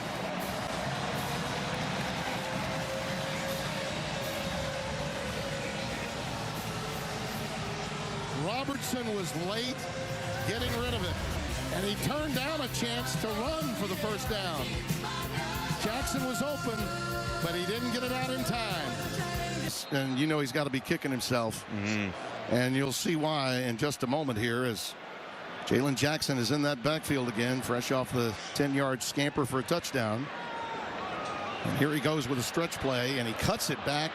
He's going to find about 4 yards. 2nd and 6. Here is what the green grass that he turned down, Sawyer. Sometimes the defense wins, but when you have legs, they can't win. They can't be right. Look at all of this space he has to go get 2 yards. He doesn't take it. He tries to throw the ball late over the middle, and that's a cardinal sin for a quarterback. Late over the middle, and what an outstanding interception by Jontez Williams. And he's looking like, man, I've run all day. I've used my legs. I've killed them, and I don't use it on that play. Really the first big mistake he's made. And there's a quick slant caught by Knoll. Pulling Knoll out near the necessary yardage for the 1st down to the 30, gain of 6, and they'll move the chains. The one thing that's very cool, I would say, for Iowa State, offensively and defensively, they've given up some things. They've not had success sometimes, but they haven't panicked. No. They have stayed steady, stayed the course defensively and offensively, and it's paying dividends for them right now. You know, a lot of times, Devin, we don't talk about the mental game in football quite the way we do about other sports like baseball, certainly golf, but man, the mental game is coming into play tonight. You see one team with a lot of confidence right now, and the other, man, we just got to get over the hump, get a win. We've been heartbroken in consecutive games as Jackson has stopped, and Keaton Thomas and Trey Wilson make the stop. This is a heck of a Jontez Williams pick right here. I mean, is he playing DB or is he the wide receiver? Yeah. What an amazing! You always say, oh yeah, he's playing DB because he can't catch. Well, whatever, right? Jontez says no chance. Catch the alley-oop, and if it was a rim down there, he would have dunked it. It was a 13-0 game last week, and Houston had great field position, and Donovan Smith, a veteran quarterback, albeit a bit banged up, just threw it a little late, and Jontez made him pay, just like what we saw to Sawyer Robertson. Becht with a nice move for the 1st down. How about that? He just planted that foot and said, I'm going to get there with will. One-on-one, you're 6'8", give him a little 1-2, excuse me, gone. What an outstanding move there by Rocco Becht. When you got a guy that's 6'8", you can't allow him to get you to the ground. You got to make a miss. He fought off the turf monster too. Yeah. A little 1-2, a little shimmy, a little shake. I like that. 3 carries for 28 yards for Rocco tonight. 1st and 10. Carson Hansen burrows ahead. He had 34 yards a week ago. That's a gain of 3 there. Cooper lands the nose tackle with the stop. Tim, If that's you out there with the guy that's 6'8", do you got enough? Can you, you know what I mean? You got enough to look, give him a little 1-2, left, right? Yeah. Maybe on the dance floor. Maybe. I'll show you what I know. Okay. Out there, no. No. Okay. Just making sure. I just wanted to know what am I working with here? You know what I mean? Abu Sama is back in there.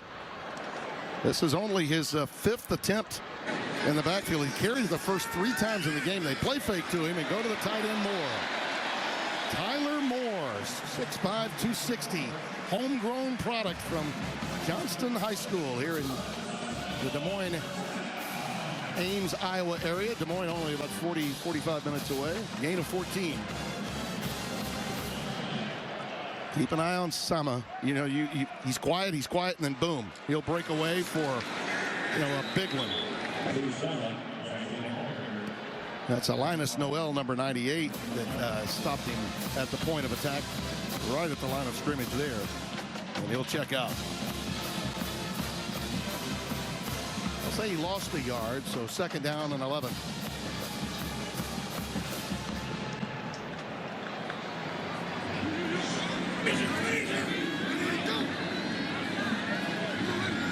Three tight ends in. Uh-oh. It's a reverse. It's Jaylon Noel, and he's got the first down. Well, tight formation with 3 tight ends, and they come with a little reverse. It's a nice job. You put your running back at quarterback. You go quarterback to the left, and then flip it to one of your best playmakers. And Taylor Mauser, the offensive coordinator for Iowa State, is what they call in his bag right now. He's got this Baylor defense going left, going right, laterally, vertically. He's using the entire field, and he's really feeling good about what he's doing on offense. And it's partly because his quarterback, Rocco Becht, is playing lights out. Well, they ruled that Noel stepped out of bounds before he was shoved out, so it's now actually 3rd and 2. Becht, the pass is tipped at the line of scrimmage, and they'll face a 4th and 2 now. And you got to figure they're going to go for it here. That's about as frustrating as a thing you can see from a quarterback. Number 98, Noel the third, jumps up. He got eyes on the quarterback. He jumps up, he raises his hands, but it bounces off his head. Way to use your head, big fella. But as a quarterback, you see a guy open, he has a guy open, and you get the ball batted down. Stressful. This is a young man that played at Nicholls State down in Thibodaux, Louisiana, and then on to Texas Southern in the SWAC. He dominated at the FCS level, and they loved his body and his measurables, and he's played really well. You got a soft edge to the right. On 4th down, they're 2 out of 3 on the year. This pass is a crossing pattern caught by Higgins. Jayden Higgins inside the 15. That ball was tipped too, and it goes for 22 and a first down. Such a good job of concentration by Higgins, because that ball is tipped, but he has to find the point. He finds it and then runs to get the first down. Outstanding job by a wide receiver of using his eyes and that hand-eye coordination that you love to see for a wideout. Steve Linton tipped it, number 10, the linebacker, Corey Gordon, who was running him down, making the tackle, and he's still down on the field. So Gordon apparently took a knee to the head, so he's dinged. He might be up for a little protocol. We'll take a timeout. Home of the NLDS. Jaylen Jackson in the backfield. Look out. You better have more than 2 guys in the vicinity. You're not going to stop him. Cooper Lands was in a good position, and he had some help. I mean, it's just so hard to see him. Right? He's hiding behind these big offensive linemen, and like I talked about all night, by the time you see him, he's already gone. And luckily for them, they were able to corral him and get him to the ground there, but he's a talented running back. Iowa State now with 400 total yards in this game. Becht, look out, he can let it go here. And his receiver, Noel, was a little surprised. I think he felt like Noel did, that Becht was going to tuck it and go. Yeah, Noel was trying to settle down. He's trying to settle down, and then he saw Becht pull the ball out. Because, like I talked about in the open, Becht a year ago, they were begging for him to use his legs more.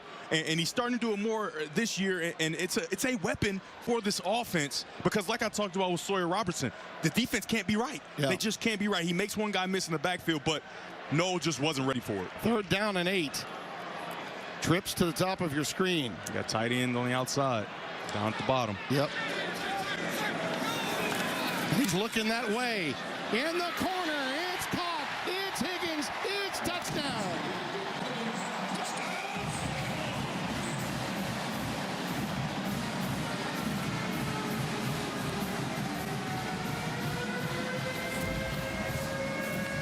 We've seen slants all night where they go to the corner route here, and I really love the throw from Rocco Becht.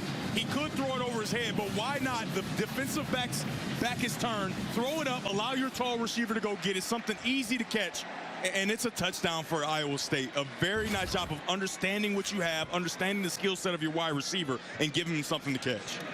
That's his 11th touchdown catch of his career. 5th this season. And now, as we mentioned, 7 straight games with a touchdown for Higgins, going back to a year ago. Higgins has done a nice job tonight. 7 catches, 94 yards with 42 yards after catch. Yep. That time, just get in the end zone and Rocco Becht will find you. And Coach Campbell loves his boys. By the way, that's a school record, 7 straight games for him. That's an amazing feat for a team that likes to run it as much as this one. 13 plays, 80 yards. And now Baylor really up against it mentally because they're down by 2 scores. All the mojo is with the home team. Yep. They got to find a way to manifest something here after the mistake that Robertson made and pointed out. It was just a judgmental error in real time on a 4th down play. The one thing that they can find comfort in, though, they've been down. Right? They've been down. They've come back. They fought back, and they know they have that in them. But for Coach Aranda, he wants his team to finish it, though. Let's go back down to Josh Sims.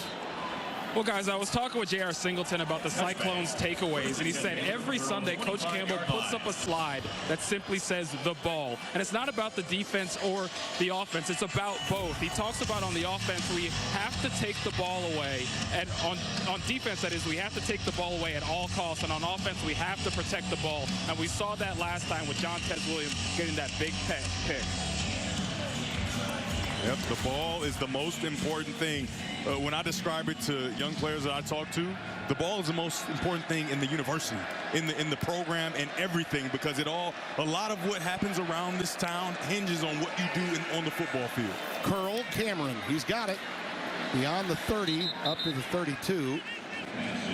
You know, you got to give this defense some credit. They've made sure that we haven't called Josh Cameron's name nearly as often, really, since the end of the first quarter. Yep. When he made a couple of big-time catches to begin this game. Gain of 6, 2nd down and 4 as we come towards the end of the 3rd quarter.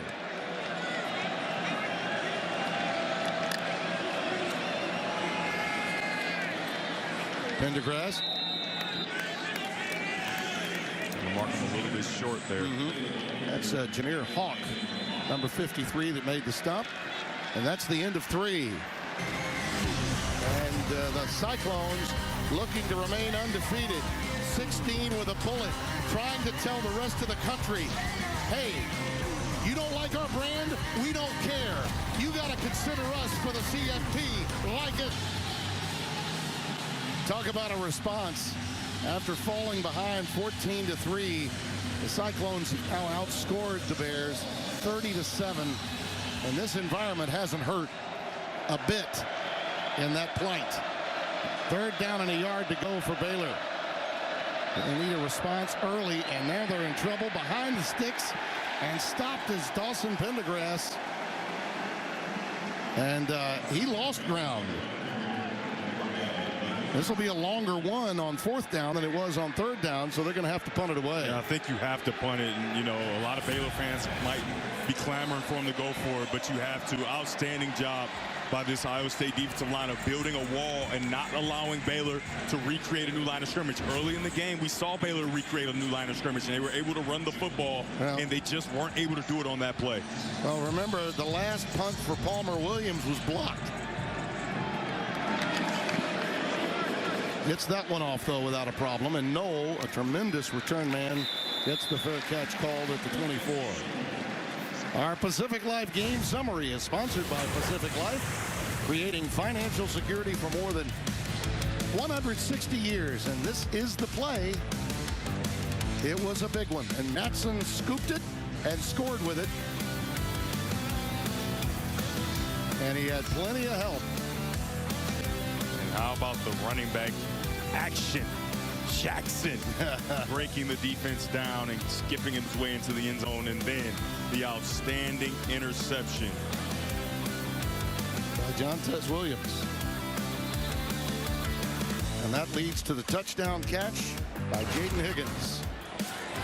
That's how we got to where we are, 33-21. Carson Hansen in the backfield, number 26. He almost popped it. Now, I think he juggled the ball for a second, but regathered. Matt Jones making the tackle, number 2. Well, this is just a tremendous compliment to have Jaylon Jackson, who they thought would be more effective in this game and obviously were prophetic. Hansen's had his moments. Abu Sama had a very good start in the opening series, but we've not seen as much of him since because of the effectiveness of Jaylon Jackson. Jaylon action Jackson. 2nd and 3. Look out. Well, he got free this time and delivered a mighty blow to Devin Bobby as he went out of bounds. Carson Hansen showing his breakaway second-level speed. I see your action, Jackson, and I raise you a dancing Hansen. An outstanding job of patience in the hole and then finding it and bursting outside and delivering a blow at the end. Did you like the Hansons when they were together? The Hansons were great. That was a great music group. I don't know about them, but all I know is this Hansen is outstanding. Yes. Look out. There he goes again. And Baylor now, you can see their shoulders are lowered, heads a little tilted in a downward fashion. Yeah, you can see him in kind of that wildcat formation, fake it to the quarterback, and then get off of me and continue to move down the field. Well, he's got 48 yards in the last 2 plays. And he's going to get a well-deserved rest. Action Jackson's back in the game. He said, hold on now, don't steal my shine. Man, look at the discrepancy in rushing yardage. That's the biggest difference. And that's been the problem for Baylor all season long from an offensive standpoint. Unable to get anything done on the ground. Not much room to roam that time for Jaylon. Just a yard pickup on that play. Jackie Marshall leading the charges. But again, we go back to what happened in Boulder a couple of weeks ago. You think the way you lose, you had control of that game, and then you come back home, you think, man, okay, we're going to get it together. Fall behind 21-0 to BYU. Stage a tremendous comeback, but fall short. You had 2 opportunities to pull it off. And then tonight, you get up 14-3 on the road, and you can't hold the lead. That's just the mental dungeon that this Baylor team finds itself in. 2nd and 9. Oh, wow. Look at that!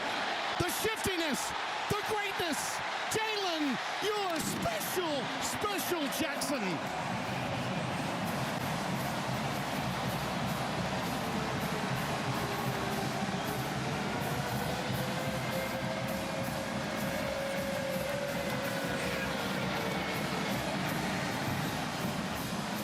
I've said it time and time again.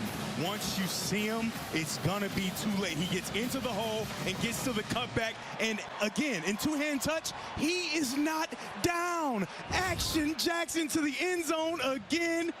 20 yards, and on the night, 13 rushes, 104 yards, 2 touchdowns. This guy's been special.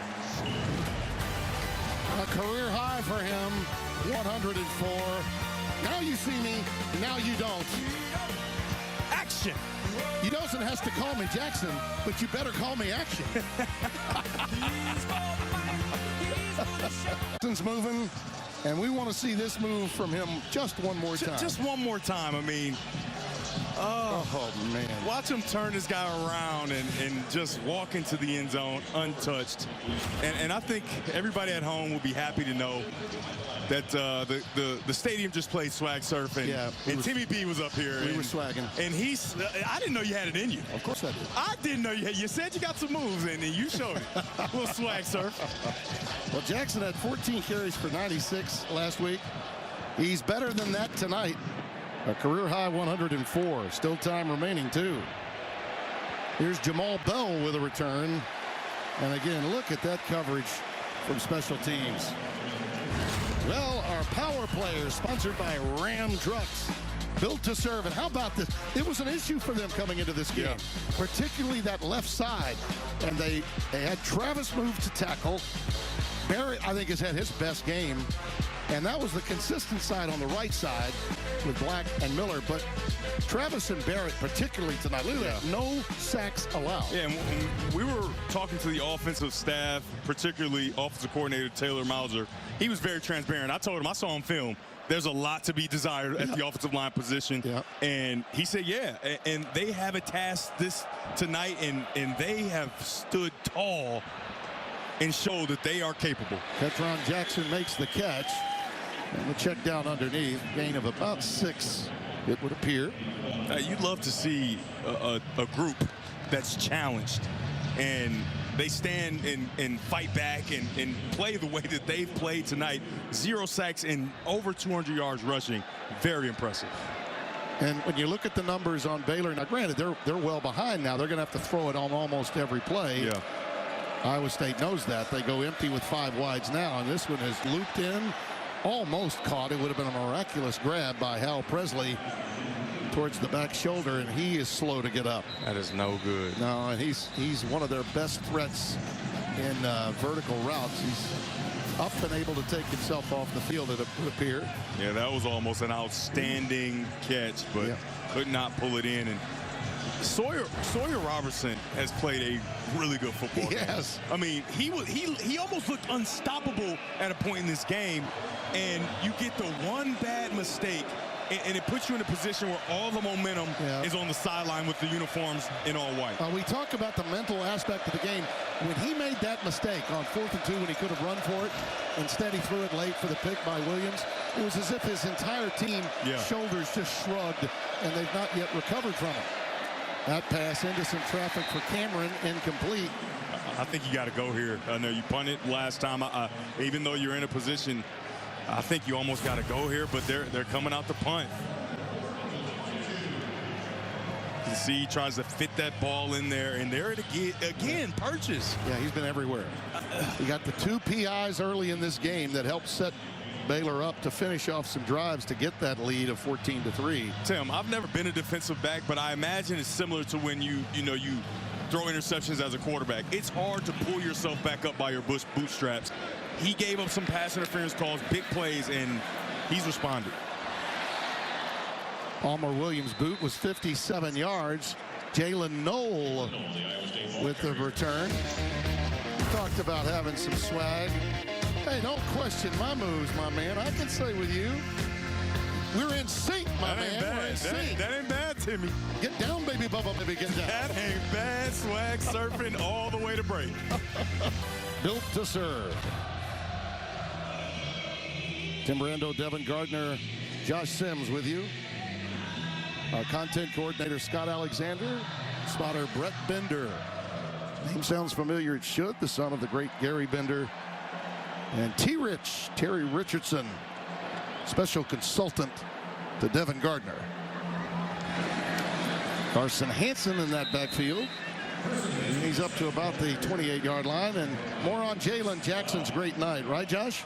Well, yeah, and when talking about Jaylon Jackson this week, Matt Campbell said the word to describe him is hungry. He came in with a hunger to grow and get better every day. They noticed it in spring ball. He said he brings this maturity from being different places, seeing different cultures, and the maturity of having success already on the football field, and that's carried over with the Cyclones program.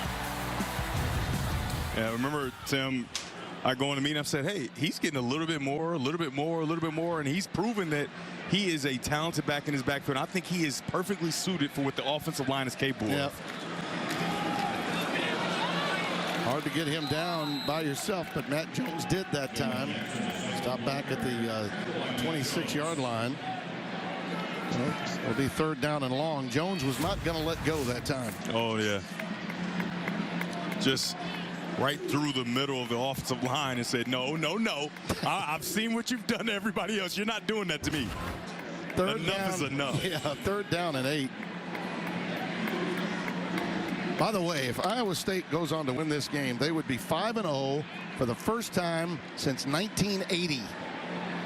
And by the way, that team in 1980 finished 6-5. They lost 5 in a row, then beat Oklahoma State in the finale. Nice over the middle and caught. That's Jayden Higgins. He's been the go-to receiver tonight. Jalen Knowles had his moments, but Higgins is such a great compliment on the other side, and he's getting better in this offense every week. Yeah, and it's really cool because Rocco Becht, you can see here he is right here. Rocco Becht is getting better as well. He's improved tonight, and you slip down and fall, but no, get back up. They're just in a groove. And what you've seen from Rocco Becht is a change in shoulder pads, and he has been on tonight. Not many errant throws, if any. And, you know, he has the one interception that we both know that he's trying to throw that football away, but he has done a really nice job tonight. Higgins has 8 catches for 116 yards and a touchdown. Hansen trying that left side. Cooper Lands runs right into him. And of those yards you talked of, Higgins, 54 after the catch. Yeah. Right, he is Mr. Yak. And he's done an outstanding job of taking those shorter throws, slants, hitch routes, and turn them into bigger plays for Rocco Becht. You know, when I watch Becht play, his measurables are actually better than Brock Purdy's. Yeah. But there's a striking similarity to the way they play the game. And when you talk to offensive coaches at the next level, one of the reasons Purdy is so good so quickly, even though he was Mr. Irrelevant, was because he saw so much in this offense. And Becht hands it here to Sama. Yeah, you said they were similar. Well, how similar are they? Yes, how similar are they? Pretty similar, man. And I remember last year watching, because I had to go back to watch Rocco Becht's high school stuff before I did his game to see what type of player he was. And then it's like, man, this looks like somebody. And then I went to go watch Brock Purdy's high school stuff, and they were very similar in the way that they approached the game and played in high school. And then you can see some of the similarities here today. And I'm sure his dad is extremely proud of what he's seeing tonight. You know, Rocco Becht, you know him, I know him. His father is very proud of his son. And by the way, his alma mater is next up, West Virginia. Yep. Back shoulder attempt, and we've got a marker down. Interference. That was borderline mugging of Higgins by Johnson. Lorando Johnson, number 18. Jayden Higgins has a knack for disengaging at the perfect time and forcing the pass interference call. Number 18, defense, 15-yard penalty, automatic first down. You see that subtle just try to go back for the ball quickly, and it forces the referee to throw the flag because he's looking right at it. He's done a nice job with that. For Baylor's defensive backs, they just have to try to keep hands off. And you saw that the referees called it even on both sides. Yeah. Purchase got those same penalties earlier, but he changed the way he played. He didn't have hands on as much, and he started to make plays without pass interference. Well, the level of confidence that Becht has shown tonight, given the paltry stats he had coming in. As we said at the top of the show, they were 4-0 without him really playing well. Tonight, he's played really well. Jackson spun down inside the 30. We'll mark it at the 30-yard line. You know, this has been the Jackson, Rocco Becht, Higgins show. And for Higgins, that touchdown he had gave him the longest active streak in the FBS for touchdown scored. 7. That's so impressive. Yep.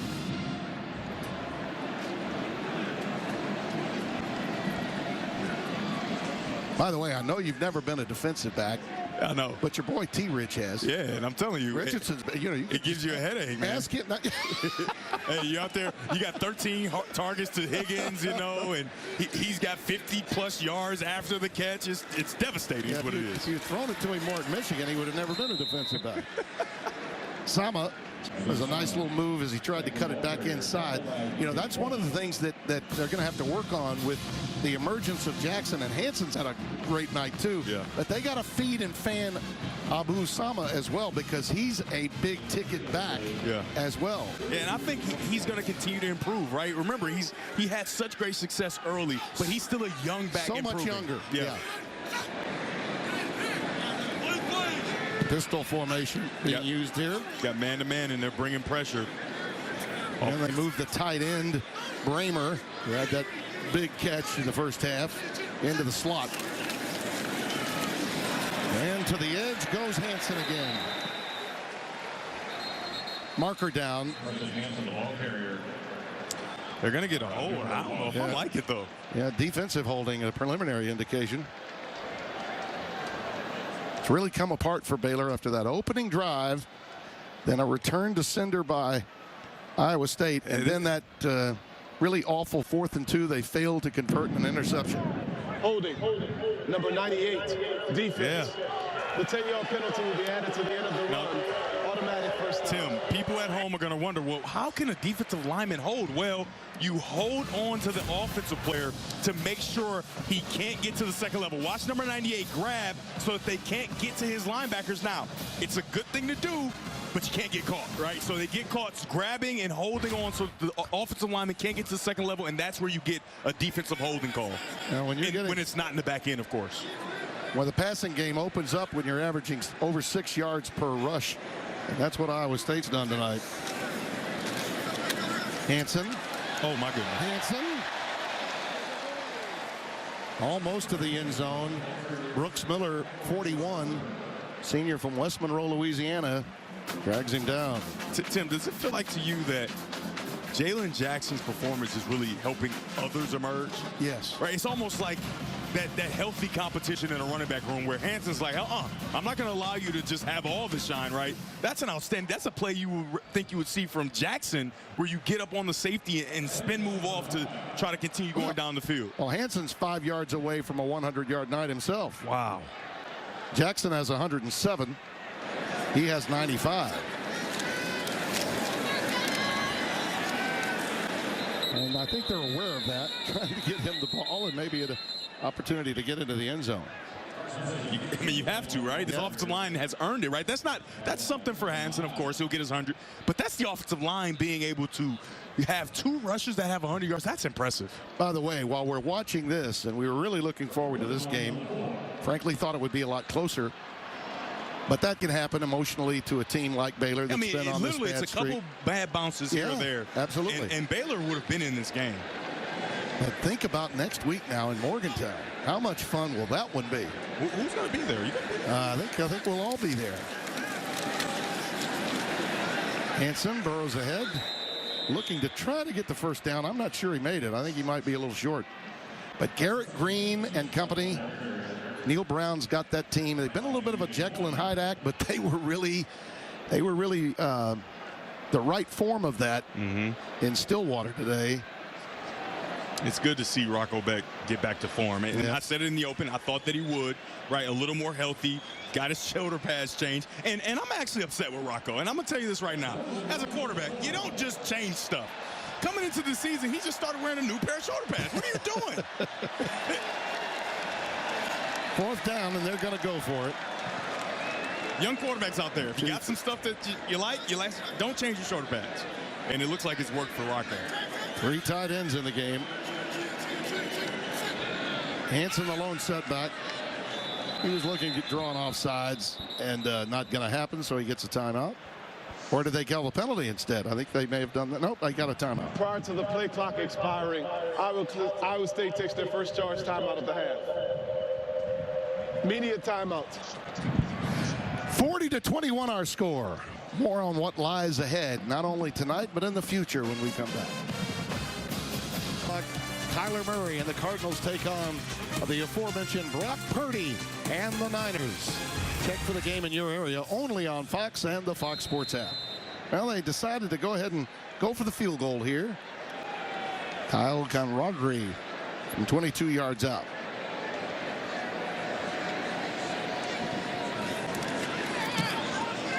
Well, if you had the over, you look good. It's 43-21, and next week, the Mountaineers, but think about these tough games coming up for Iowa State after West Virginia, all right? Texas Tech in November at Utah, November 23rd. Kansas State, Farmageddon, and there'll be some revenge in that one because of what happened in the Snow Bowl a year ago when we closed it out on what was a beautiful snow white night, Thanksgiving weekend. But boy, oh boy, if you think about where this team is and the position they find themselves in, the Big 12 Conference hoping that they can get more than the one automatic qualifier into the 12. And the best thing that could happen would be for there to be a team that dominates, that goes unbeaten or has one loss, okay? So that anybody playing them in the championship game maybe could pull it off, maybe win. And if you're unbeaten or only had one loss, much as was the case with TCU and Kansas State a couple of years back, boom, you found a way in with 4.